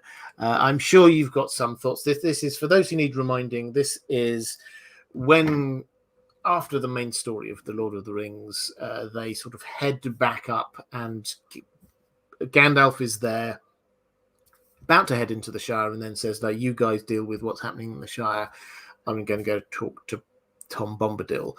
And that's when the scouring of the Shire happens. Gandalf wasn't there. Incidentally, I think this is partly because Gandalf's role was finished at that point. His role was not to deal with Saruman. His role was to deal with Sauron. And so actually this was the Hobbit's business, not his. But he does go and talk to Tom Bombadil, and we don't know how long for. Gandalf basically then sort of disappears for 2 years until he reappears just about to get on the boat. Maybe he was talking to him for 2 years. That'd be fantastic.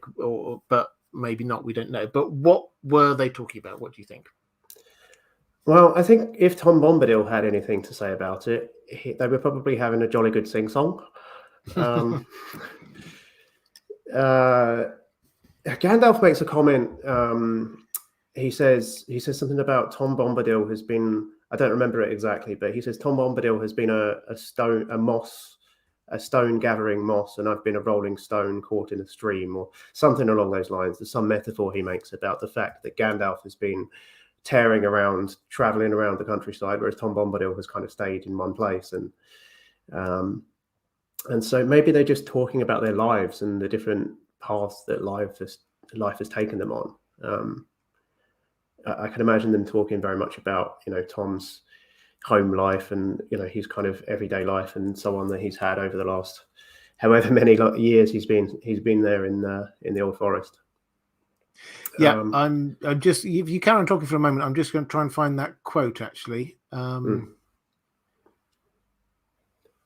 So yeah, I mean, it's another thing which is just a bit of a mystery. It's intentionally a mystery, like everything with Tom Bombadil is a mystery. I do think that there probably was some singing involved, though. I would probably bet my house on that. Yeah, okay, I can't find that. I wish I could find that, but you're right. The quote is something like, "I have meant to speak to him for so long, but we never had anything.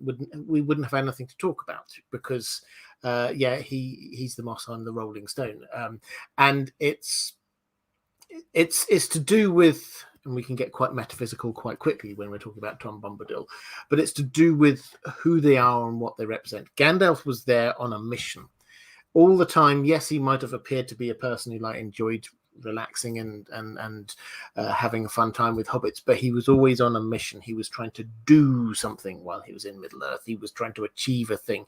He wanted to find out where Sauron was. He wanted to know what's going on with the ring. He was always very driven and focused. Tom Bombadil just existed. He just was there, and he only wanted to talk about fun and life and laughter and the lilies and the world and his wife and all of the good things, not ever wanting to know about the events of the world. And so the two of them, as Gandalf said, they had nothing to talk about because Gandalf would have come there and he would have wanted to understand what Tom Bombadil knew about the world, and he'd want to understand what he'd heard. He'd want to get knowledge of it. And Tom Bombadil wouldn't have wanted any of that. He just wanted to sit down and eat and drink and be merry, and, as you say, sing songs. And I think this is a wonderful moment because it's Gandalf just saying, my mission's done. I'm not anymore. I'm not about the doing thing. I'm not about that. I'm just about enjoying. I'm just about being. And I love the idea that he was there for 2 years. We don't hear about him, but 2 years of just hanging out in Tom Bombadil's presence, just waking up, eating, going, collecting some flowers, singing for a bit, telling some stories, and then going to bed. It sounds absolutely delightful, I have to say. Let's we always get questions about Tom Bombadil because he is so fascinating. Actually, I'll just as we're on the subject, and I ask this, I think, every time I get a guest on, who is Tom Bombadil? He's, well, I mean, there's a meta explanation of who he is. He's one of Tolkien's daughter's cuddly toys, who was given a persona by Tolkien. And so a lot of the stories that we get about Tom Bombadil were bedtime stories that he told his daughter based on this Tom Bombadil doll that she had growing up. So that's where he came from a authorial point of view. But my answer to this basically is that he's a music spirit. I think the singing is actually really, really important to him. And so there are different spirits in the world. There's a kind of triumvirate within the Old Forest there of Old Man Willow and Goldberry, the River Daughter, and Tom Bombadil. And so the three of them are kind of nature spirits that exist in a kind of a triad there. But I think his important aspect is his music. And I would say that he's actually a spirit of music. And that's why he's oldest and first, because music was oldest and first. So that's my answer. It's a good one. I do ask people this because everyone who reads Tolkien has an answer, and I don't think anyone could ever say that answer's wrong or this answer's right. It's deliberately, Tolkien said, that he was there. He himself couldn't exactly explain why he was there. He just felt he was an important part of the world. So my take is, I think the music is central, as you say. I think he's expression of the music, the expression of the creation of Middle Earth. He was there the first, he will be there the last, because he is the expression of it, and this is why he sings so much. It's something along those lines. I can carry on talking about Tom Bombadil for a very long time, but we're not talking about Tom Bombadil today. We are talking about Gandalf, and we're also talking about getting Voice of Geekdom up to 5,000 subscribers. We are now, I just checked, 4,990 something. I don't have the full number there, but we are 96, so we're 4 away. 4 people. If you are watching this, let's get down up to 5,000 while we're on air. That would make me very happy indeed. Question. I think I had a few interesting things in the chat. Gogo's asking if Gandalf can predict the future. This is an interesting one. We've sort of touched on this a bit before, but Dan, I'd love your sort of wider thoughts on this. To what extent? I gave one example when Gandalf talks about Gollum, and he's saying he still has some part to play for good or evil, and he certainly seems to have some kind of a hazy idea about what's going on, what has to happen. How much do you think he actually, in practical terms, pardon me, how much do you think he actually saw the future? I don't know. I think a lot of it is intuitive. I don't think he has visions given to him. And if he did, I think probably he'd tell us what they were. I think it's more just a growing feeling in his mind that certain things are more important than others. And I think perhaps it's based on experience as much as it is intuition as well. I think he knows the history of Middle Earth really well. And when we get into the story of the Quest of the Ring, certain aspects of it do kind of parallel tales from the First Age, particularly the Beren and Luthien story, but also the story of Tuor and Gondolin. So I think perhaps he's basing some of his foreknowledge on experience, and I think it's largely intuitive. It could also be things that he sees, because we do get stuff that does come to people in visions. More so in the Silmarillion, really. Visions play quite an important role in the Silmarillion. There are various dreams that happen in the Lord of the Rings. I've actually just done a video about all this recently on what are the Valar doing during the Third Age, and a lot of that was dream analysis. And it was having a nap. Yes, that's exactly what they were doing. So it was Boromir and Faramir's dream that they had, which was a message that I think probably came from Ulmo, one of the Valar. Agreed, the best of the Valar. Gandalf never... The official view of this channel, Ulmo is the best of the Valar. Is that right? Yes. I mentioned earlier my friend Kelly. She's been in the chat for the whole time. I think she'll be happy to hear that, because that's her favourite too.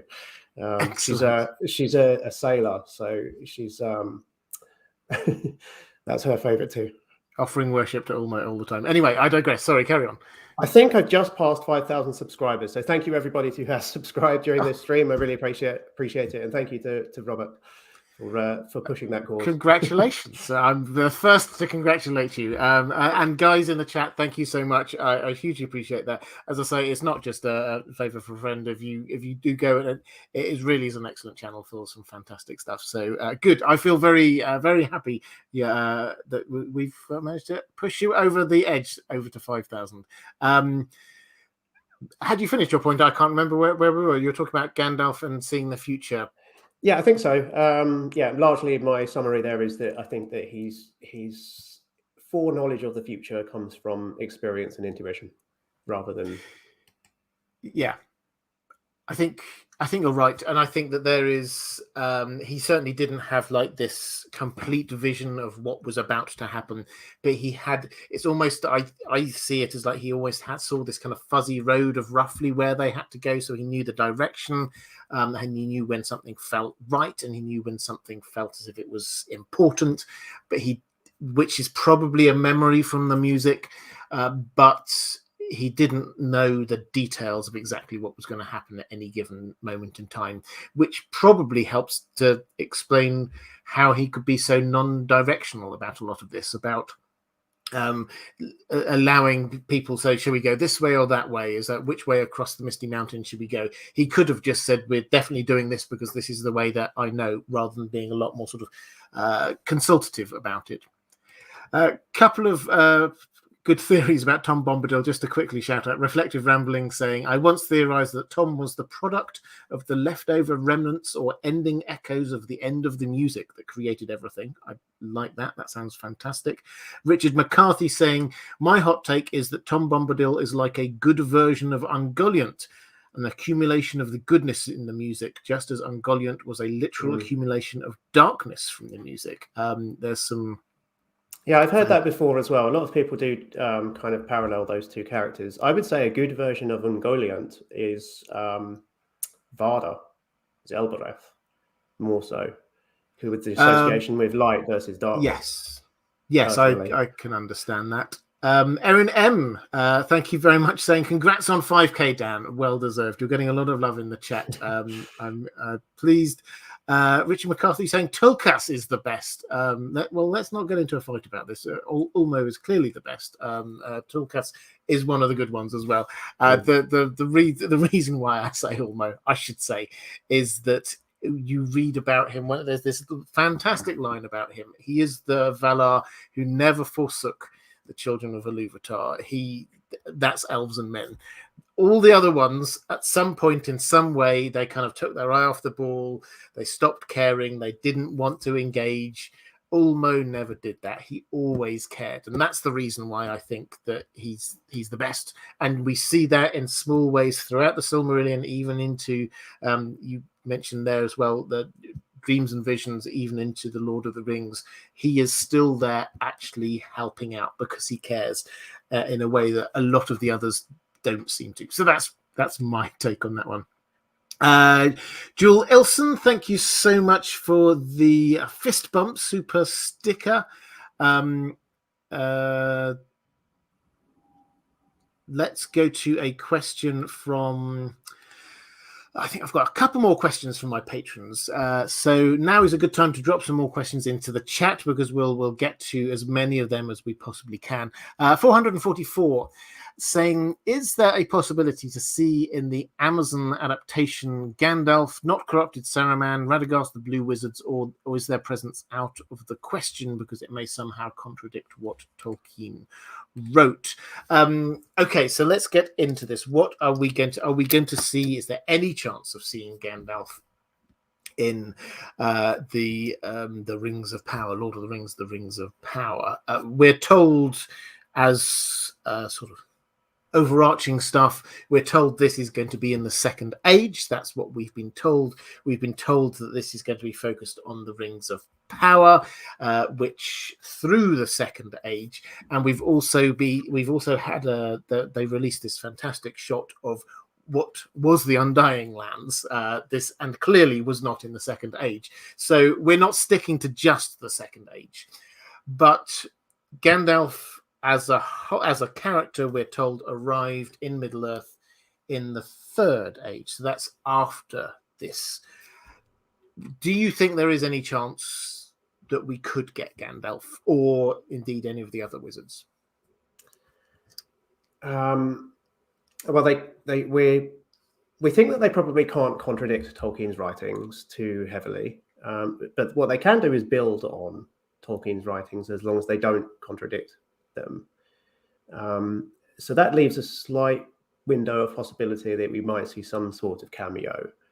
I would think it would be more along the lines of an Easter egg, even more so than a cameo, if we do see Gandalf, because we'll see him in a different form. We won't see him as an old man with a pointy hat. We'll see Elorinn as he was before that. So I would say it's not impossible, but I'm not necessarily expecting it. And I don't really want to see Gandalf in the show, I don't think, because I kind of feel like I know his story already and we don't need him. There's more possibility of seeing the Blue Wizards, which the question mentioned, because there's a possibility that they were around in the Second Age.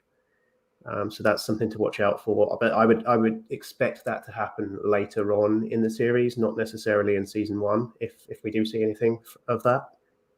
So that's my take on that, really. Yeah, I wouldn't expect to see them have a prominent role, the wizards. Yeah, I think I would agree. So the what we understand, and we don't know huge amounts about the detail, obviously the detail of all the contracts they've signed, but what seems to be the Tolkien state's way is to say you cannot contradict what is Tolkien canon. You can't suddenly make Gandalf evil. You can't suddenly whatever. If there's something there that's in Tolkien canon, you cannot contradict it. However, where there are gaps, as long as the stuff you're creating isn't, too crazy or out of the way or contradicting anything, then you can do things in those gaps. Tom Shippey, who's a Tolkien expert, academic, highly respected, was briefly attached to this project, and he did clarify that was the position that he was working on, and he gave the example of, in the first age, the first 1,000 years, we hear nothing about Sauron, and we don't know what he was doing in this point. We don't know what's going on. Similarly to the first 1,000 years of Third Age, indeed, before Sauron sort of reappears in Dol Guldur, what was going on there? You could do things. You could create lots of stories in that time with what was going on with Sauron, as long as you're not contradicting anything. So that appears to be the position. In that, could theoretically Gandalf appear in the Second Age? I mean, it's not said that he did not appear in the Second Age, so theoretically he could. But I think I'm with you. No, he doesn't appear. You would expect him, because he is very important and powerful and all of those other good things, we would have heard if he was in the Second Age. So I personally agree. It pains me to say it, I don't want him to appear. He may well, as you say, if we get the kind of the early bit way back in time scenes from Valinor, which I think we have to have for the plot. I don't think we'll be able to understand what happens to Numenor unless we understand what's going on in Valar, unless we understand all of that background. We're not going to understand the importance of what's happening later on. Maybe we'll see him there.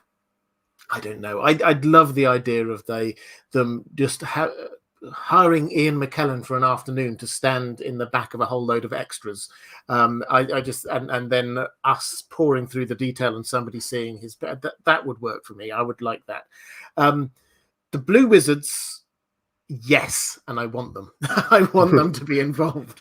The Blue Wizards were there. Yes, Tolkien sort of changed his mind a little bit, but in the best consolidated canon that we have, they were there in the Second Age.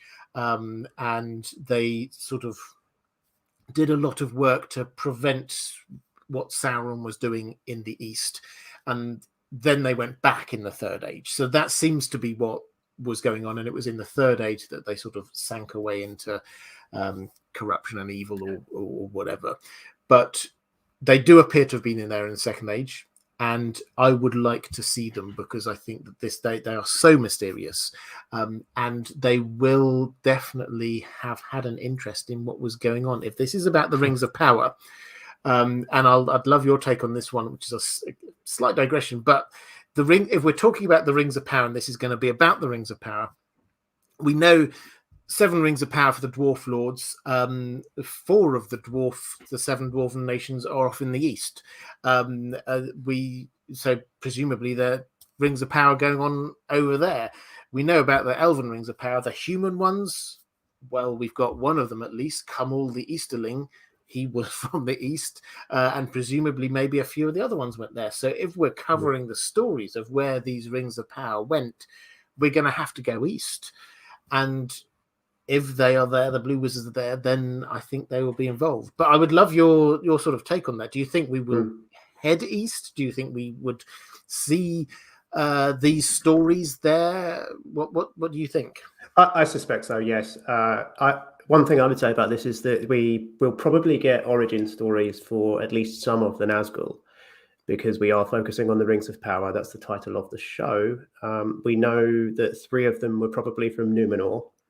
We don't know their identities, and we do know that one of them was called Kamul the Easterling, which implies that we will potentially, or could imply that we do see him in the East. We see his origin story in the East, which could also involve the Blue Wizards. That could be a storyline that they could come up with, and that would work.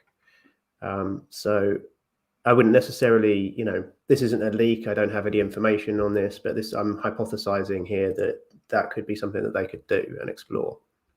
I agree with you. I would like to see the Blue Wizards as well. But I suspect that will happen later on, and I hope that it will happen later on in the show. I wouldn't necessarily want that in season 1. And you mentioned Valinor. We have seen bits and pieces of Valinor. We've seen that, obviously, that still image of the 2 trees and the city of Tyrion in the middle grounds there. And that, I suspect, will be the backstory of the Noldor, of the flight of the Noldor, which will give us the backstory for Celebrimbor and Galadriel and some of the characters, Gil-galad, that we'll see in the feature prominently in the show, because they're important second age figures.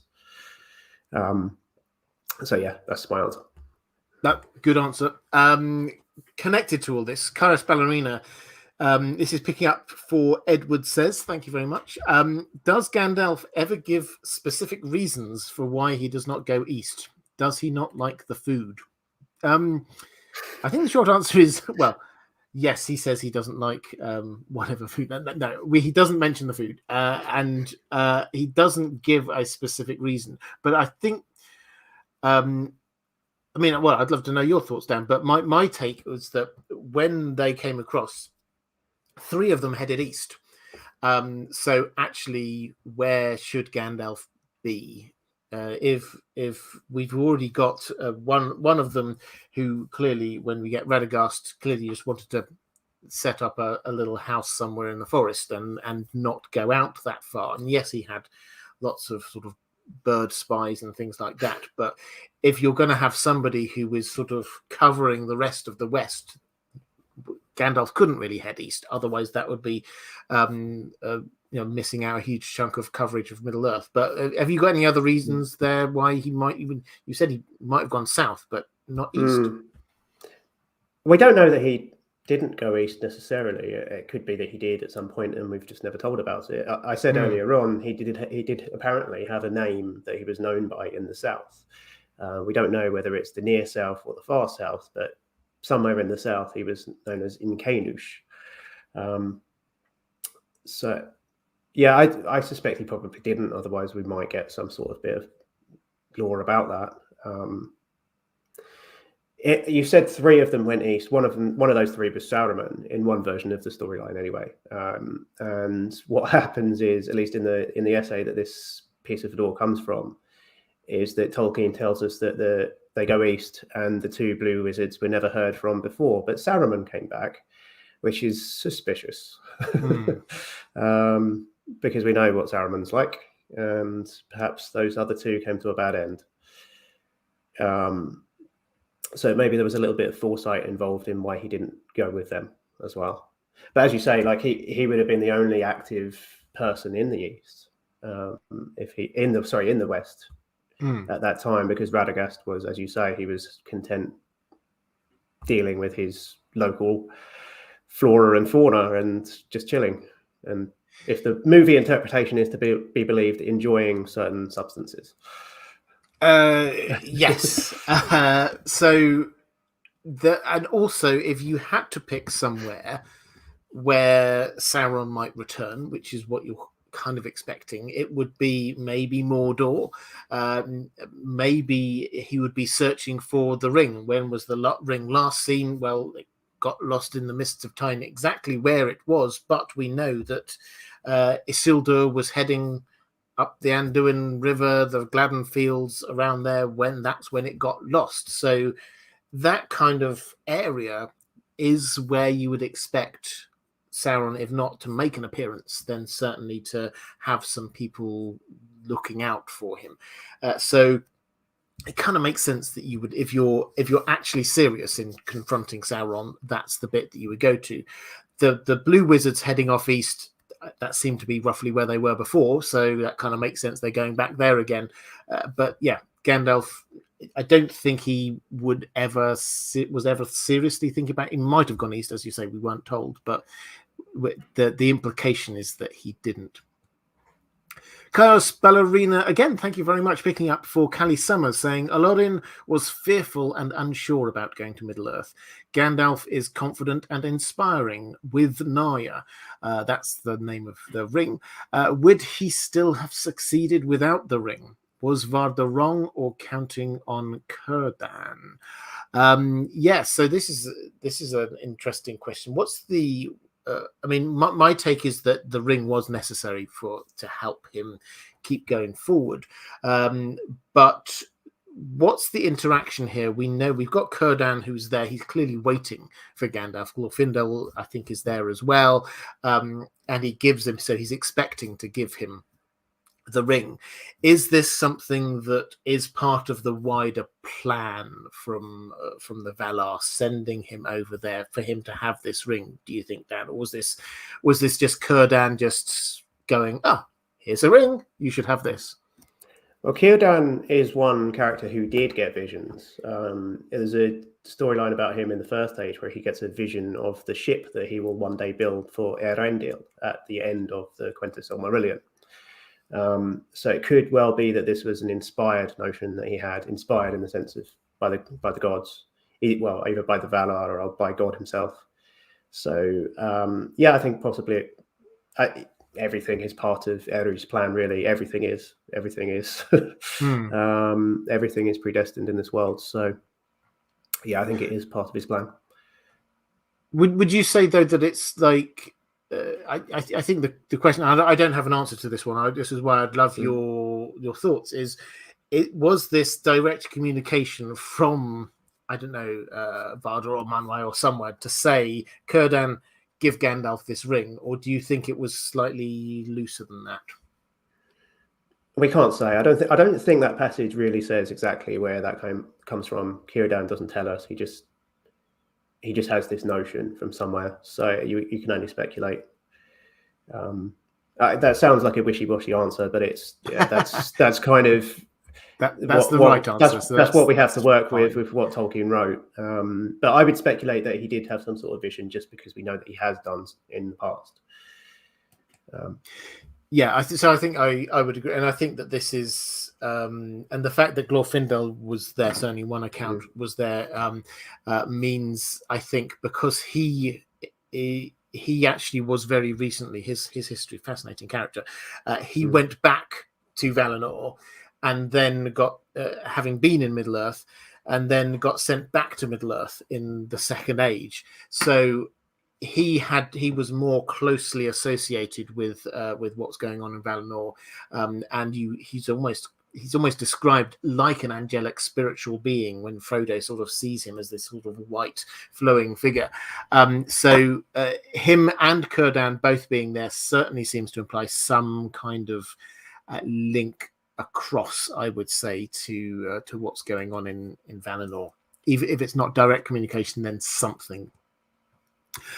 Reflective Rambling, picking up a question for Umberto. Thank you very much, saying, dangerous. This is a quote, I think. Dangerous, cried Gandalf, and so am I. Very dangerous. More dangerous than anything you will ever meet, unless you are brought alive before the seat of the Dark Lord. Thoughts? It says page 499. My knowledge of page numbers is not strong enough to know exactly where that quote's from. Dan, if you happen to know, I'd appreciate it. But I think that in terms of thoughts, Gandalf saying that he is dangerous, I think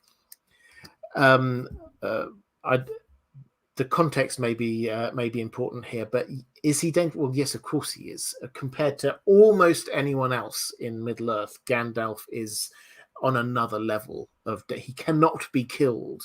That's how dangerous he is. He can just do huge amounts of powerful things. So you should not trifle with him. And I think that Gandalf, as much as he wanted to give the impression of being this old man and not being hugely powerful, sometimes, like we saw in that wonderful scene with Bilbo, which was one of the best bits, I think, of the Lord of the Rings in terms of the visual effects, when suddenly Gandalf suddenly seems to grow in size, and Bilbo kind of shrinks back down. That is sometimes he just has to show, I'm not just an old man. Actually, you have to trust me here. So what's your take? I'll quickly find out where this was from if you don't know off the top of your head. Yeah, I think, if memory serves, I think this is in a reference to a conversation that he has with Gimli about the Ents and about Fangorn. I think it's from the Two Towers, shortly after they meet him again. Yeah, I may be wrong, but yeah, this is, if I'm right about that, this is during the same sequence where Gandalf also says that none of you possess a weapon that could harm me, which is a fascinating quote, I think, because one of them has got a magic sword, like a famous magic sword that was made in the First Age by a famous dwarven smith, and was the sword of Elendil that actually wounded Sauron. So yeah, I've got the longer quote here. If you just to you're was right. I right? You were. So so Gimli's saying this. They're talking about Saruman, saying you speak of him as if he was a friend. And this is about Ents as well. I thought Fangorn was dangerous. Dangerous, cried Gandalf, and so am I. Very dangerous. More dangerous than anything you will ever meet, unless you are brought alive before the seat of the Dark Lord. And Aragorn is dangerous, and Legolas is dangerous. You were beset with dangers, Gimli, son of Gloin. For you are dangerous yourself in your own fashion. Certainly, the Forest of Fangorn is perilous, not least to those that are too ready with their axes. And Fangorn himself, he is perilous too, yet he is wise. So this is basically, I think Gandalf is trying to say, there's a lot of hugely powerful things going on here. And by the way, don't chop down that tree, Gimli. So I think that's a lot of what's going on there. Gandalf at this stage, he is not even as Gandalf the Grey. Gandalf the White, his power is unleashed at this point, and he can do huge amounts more. And he's making quite a forceful rhetorical point to Gimli here. Lower your axe, basically. Yes, yeah, exactly, because it's coming right back to that thing that you were talking about all the way towards the beginning of the stream, when we were saying about Yavanna is there saying, but the dwarves as well as humans, he wasn't just talking about dwarves, will chop down the trees, and who's going to protect the trees? And this is where Ents come from. And so suddenly we have a dwarf with an axe in the middle of the forest with some Ents. Then actually this is quite a dangerous situation for him. David Thomas saying, where gaps exist in which the producers are able to create content to fill those gaps, are they, Amazon or New Line, allowed to contradict each other? Oh, okay, so this is another issue about rights. And we have, for those who are unaware, we have now got the rights, and we don't know the details of this, so we can only talk about the bits that we do know. Very broadly, though, Amazon have the rights to make TV shows about the world of the Lord of the Rings. Certainly the bits that we know they are, Second Age and earlier, it would appear. But New Line, Warner Brothers, through New Line Cinema, the people who made the original Lord of the Rings movies, have still got the rights to make films, movies.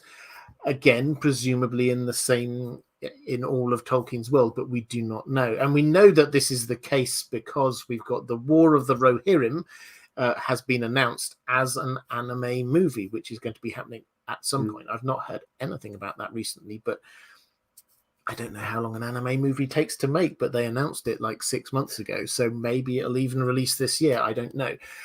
But anyway, so in that, are they, this is the crazy world here. Are they allowed to contradict each other? Clearly, neither of them are allowed to contradict Tolkien's world, but are they allowed, in the bits that they make up, in the gaps, are they allowed to contradict each other? I mean, I think I'll start by saying that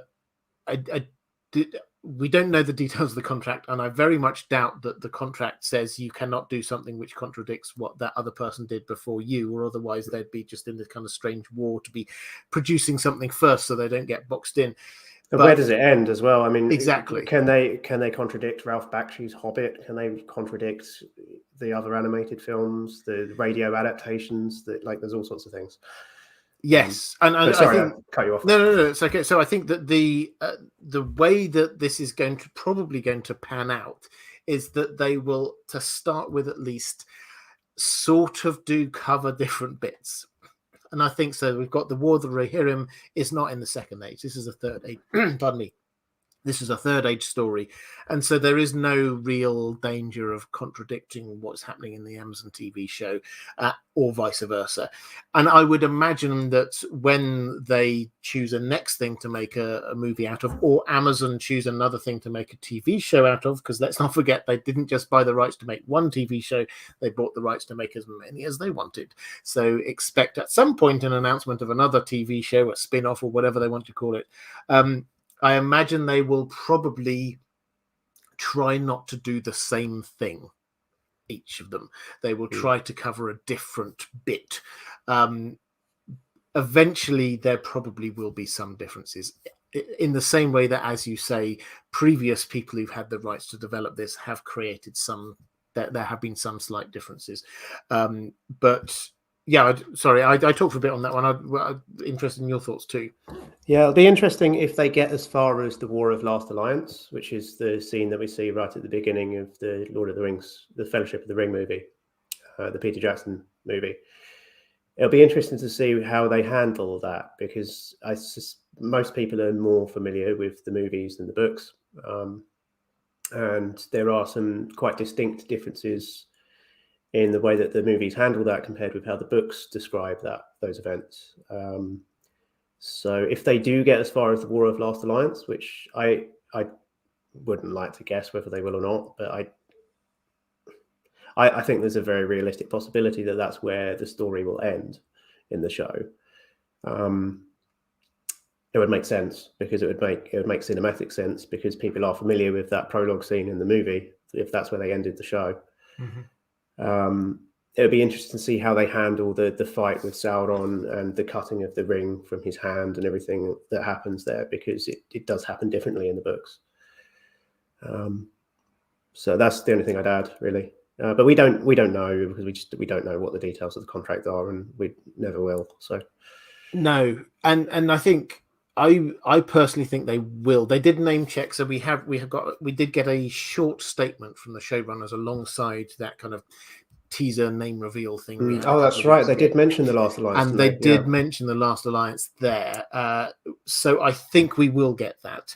And I think that makes, as you say, it makes narrative sense. If they're talking about the stories of these great rings of power, then it kind of makes sense to leave it at the point where all of them have got their home and we know what's going on with them. That's when the story ends, and we can then pause until we get effectively to the Lord of the Rings. We know where the three Elven rings are. The one ring gets lost. We will know. And just picking up a question, somebody who was it, Natalie Alphonse, saying, do you think the 9 Nazgul identities will be revealed in the show? I think that certainly some of them they will show that, maybe all of them. But once they have got their home as well, and the 7 dwarf rings have got their home as well, that seems like the end of the narrative. If they are wanting this, if this is about the Rings of Power, which is the title of the show, then the end point of the story of the Rings of Power is where they end up. So yes, I think that's it. I've just seen Girl Next Gondor is in the chat. She'll be joining us on Monday as well on my channel. Oh, excellent. Hi there, Lexi. She's just leaving, but oh, bye. She was on here a few months ago, actually, on one of these live streams. It's fantastic. I've had her on my channel before as well. I like her a lot. Excellent. Let's have a question from Mara Lee in the chat. Mara, you're being very generous today. Thank you very much. Saying thank you to you both for this fabulous stream. Looking forward to watching when IDG is a guest on your live stream next week. Yes, so I will be there on Monday. If you're just tuning in on Monday, I'll be on Dan's channel, and we're going to be talking about Feyenoord, who is a fantastic character. So really looking forward to that. Question from Caius Ballerina. Again, thank you picking up for Jacko Jacobs, saying, how did the Witch King beat Gandalf. Well, I mean, this is so there was a standoff between the Witch King and Gandalf, and on the film they did, and the movie they did kind of beef this up a bit, but the sort of the critical point here is that the Witch King broke open the gates, and Gandalf was there standing ready. But this is the moment at which the tide of the battle turned, and then the Witch King turned around and went back. So that's what's going on there with the Witch King and Gandalf. We didn't, in the books, we didn't have a showdown between them where they sort of fought each other and one against another. If that had happened, I think probably Gandalf would have won. But I don't know. What's your take? Who would have won between Gandalf and the Witch King? Was that the question? Sorry, yes, or indeed, what? I mean, if you can remember the exact details of what happened in the movies, I can't remember exactly what happened in the movies between the two of them. Well, in the movies, the Witch King kind of gets the better of Gandalf, doesn't he? Because he breaks his staff, which doesn't happen in the books. No. The Witch King kind of runs away and goes after Theoden instead, I think, as far as I recall. Yeah. So I think Gandalf says he's the most dangerous thing in Middle-earth after Sauron. We just had the quote earlier on, so I would bet on Gandalf winning that fight, personally. Yes, I would too. Indeed, actually, there's I came across it for one of my recent videos. Tolkien has this wonderful kind of. I try and stay away from these sort of what if questions, but Tolkien himself went down the rabbit hole, so hey, we can follow him with the what if Gandalf got the ring, and he did basically say it was a toss up between him and Sauron. So that's the kind of the level we're talking about. That the Gandalf the White is hugely powerful. The Witch King is also hugely powerful, but on a lower tier. He's a being who is under the control of Sauron. He was an immensely powerful sorcerer and leader of people. He had some amazing powers and was very fearsome, but he wasn't a Maya. He wasn't certainly wasn't like a Maya with all of the power that Gandalf the White had. I think a more interesting, more even fight might be him and Aragorn. Yes. Let's not get into that. Let's not get into that. I mean, I think there's somewhere there's a YouTube channel that does these kind of showdowns between different characters. And my money would have been on the Witch King on that one, but that, as I say, let's not go down that one. Andrew K in the chat saying it's been a while since I saw the films, but did they give Merry his fair due with his contribution in helping take out the Witch King? Yes, they did. I think that's absolutely. That's one of the things that's there. Incidentally, just while I'm on the subject of this, in this chat, I can't remember when it was, 2 or 3 weeks ago, somebody came up with the idea. I can't remember who it was. I do apologize about the Pippin saved Middle-earth, and I thought it was such a great idea. I have actually written that video now. So one of the next videos coming out on this channel, possibly next week, is going to be how Pippin saved Middle-earth, because Pippin did save Middle-earth. He's the real hero of this story. And tomorrow, Reflective Rambling, you will want to avert your eyes from my Shelob video.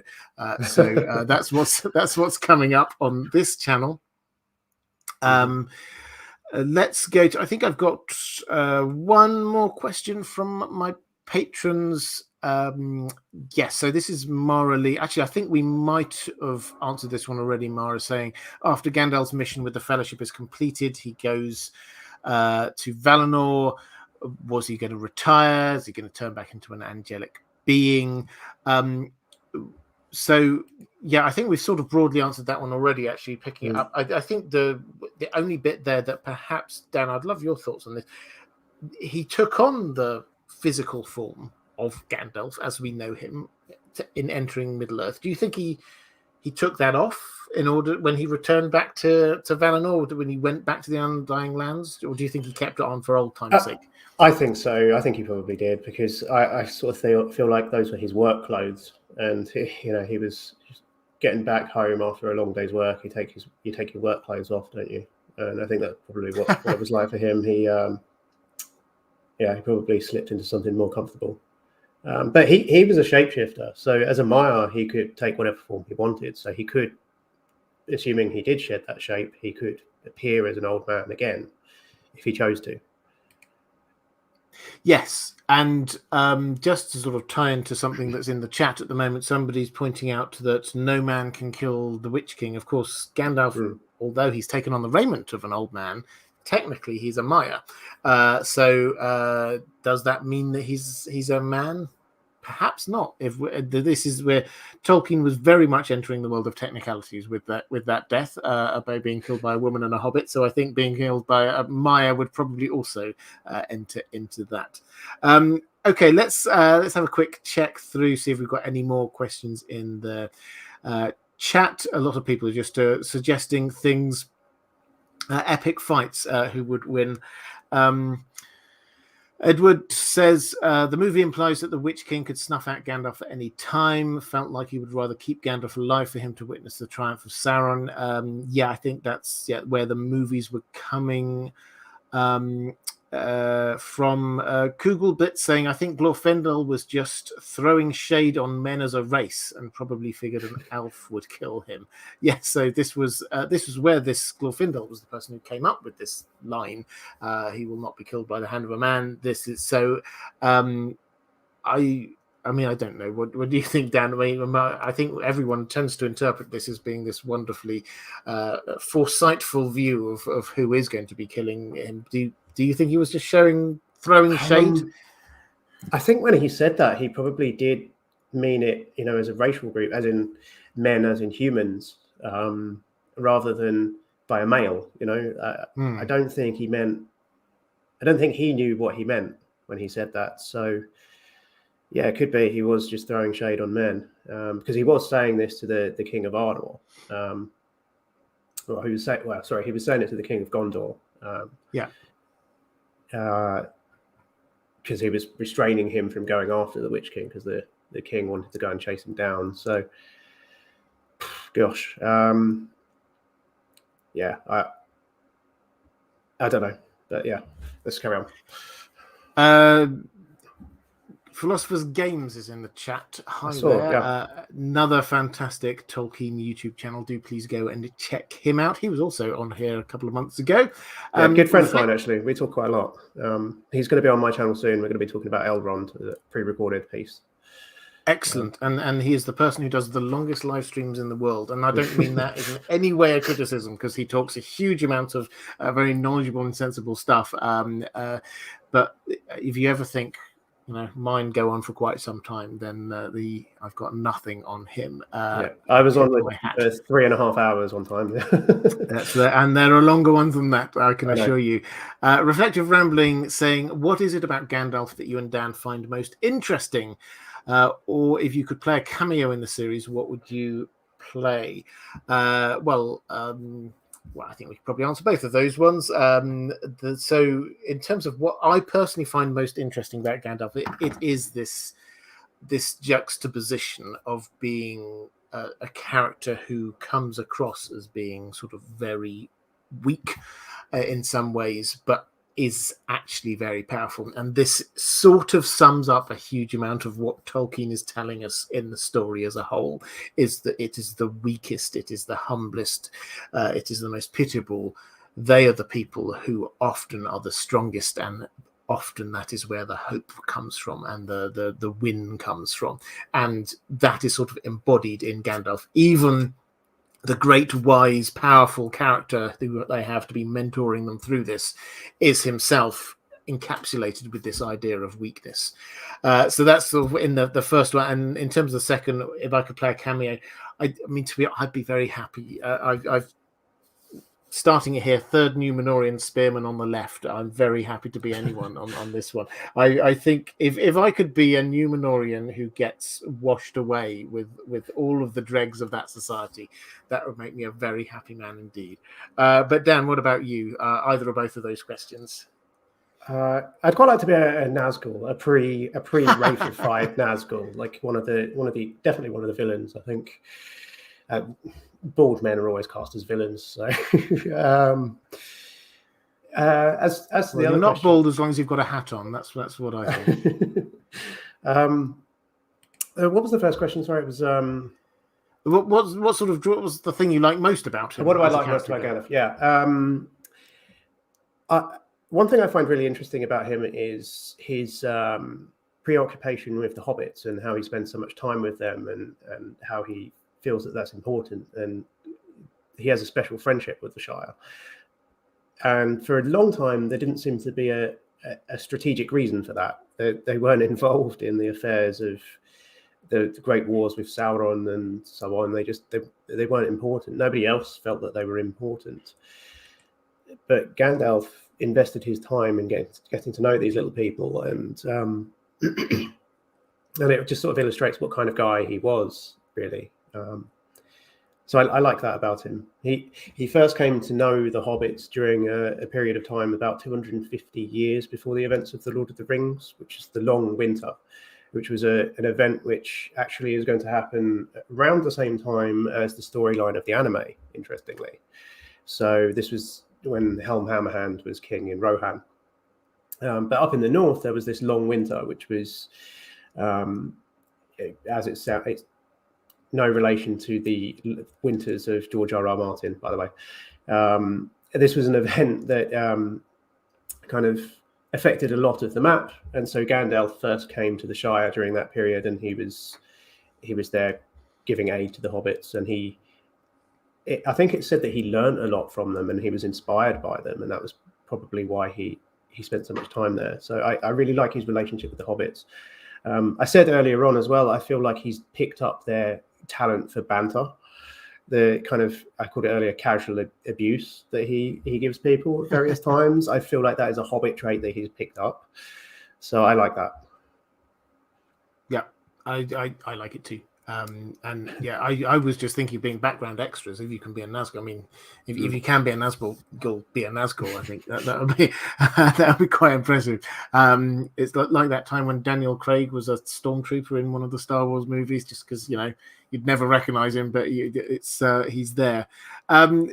Thank you very much indeed, Britt Logan. Very very kind with the super sticker. I hugely appreciate that. Thank you very much. I think let's sort of start wrapping this up, Dan. Why don't you? Is there any other things, nuggets of wisdom about Gandalf that you've been dying to say all the way through this live stream, but I've never given you the opportunity? One thing I do, one moment that I do like with Gandalf is when they recover the Palantir of Orthanc from Sauron, and there's a moment where Gandalf passes it over to Aragorn, and he says something to the effect of, "This is not for my hand. This rightly belongs to the rightful king." And he doesn't even try to use it. He doesn't have the arrogance of Saruman, and he passes it over to Aragorn, and I think that's his foresight coming into play, because he knows that that's going to be important later, which it turns out it is. And so, yeah, I like that moment. I think it's it's him enabling others. It's him teaching others and giving strength to others, but letting others do the real legwork. And we see that with the way that he behaves all the way through the story. He kind of he teaches as well as inspiring. He teaches as well, and he teaches other people to. It's like the thing about Jesus teaching people to fish and so on. Teach a man to fish, and he'll eat for a lifetime. That kind of idea. That's what I really like about Gandalf as well. So that, yeah, the moment with the Palantir is awesome. Excellent. I don't have too much more to add. There's just one moment that we didn't really touch on. Well, I mean, I think there are so many moments with Gandalf. I think that, I don't think I've got anything to add beyond that. I think that was a fantastic place to end it. What I'm going to do, though, is give you an opportunity to remind everyone where they can find Voice of Geekdom on the internet. Well, it's Voice of Geekdom on YouTube, so do look that up. The links have been going in the chat all stream long, so I think people know where to find me there by now. But if you are just tuning in, it's Voice of Geekdom on YouTube. I make a lot of Lord of the Rings content and a lot more Silmarillion content. So if you are interested in the Silmarillion and you'd like to know more about the metatextual history of that story, or if you're a first-time reader and you'd like to have a guide to that storyline, I'm doing a long-running series on my channel where I talk about that. Also do live streams and podcasts and so on. Next week, I will have Robert on along with Girl Next Gondor, Monday night at 10 p.m. GMT or 5 p.m. Eastern. And I'm also on Twitter and Instagram and Facebook and so on. Excellent. Well, thank you so much for coming on. It's been an absolute pleasure having you. As I say, I will be there on your channel on Monday, so you won't be seeing the end of me just now. Coming up on this channel next week, I think I will do some tinfoil theories, a Song of Ice and Fire tinfoil theories. I've not done one of those for a while. I'm feeling frivolous. So let's do some tinfoil theories. And then I thought, well, in terms of the Song of Ice and Fire live streams going forward, might start looking at a few themes. This is what a few people have been asking me about, things like, how does foreshadowing work within the world of A Song of Ice and Fire? What about dreams and what about visions? How is George R. R. Martin weaving that into his storytelling? So I think we'll start doing a few of those things. In terms of Lord of the Rings, back in 3 or 4 weeks' time, I think we'll do one on Aragorn. I've really enjoyed doing this kind of character exploration of Gandalf. I will have on another fantastic YouTube creator in the world of Tolkien. I've been trying my very best to be introducing people to as many of these different creators as we possibly can, because there are some amazing people out there. So that is something to look forward to in a few weeks. I will make you disappear for just one moment, Dan, while I point at things. If you are watching this back a little bit later, if you want to watch some more of these live streams, a link will be appearing somewhere around here. If you'd like to support this channel, then the very best way to do that is by going and clicking on this link here to my Patreon. Dan has reappeared just in time for us to say thanks, everyone. Take care, and I shall see you again soon.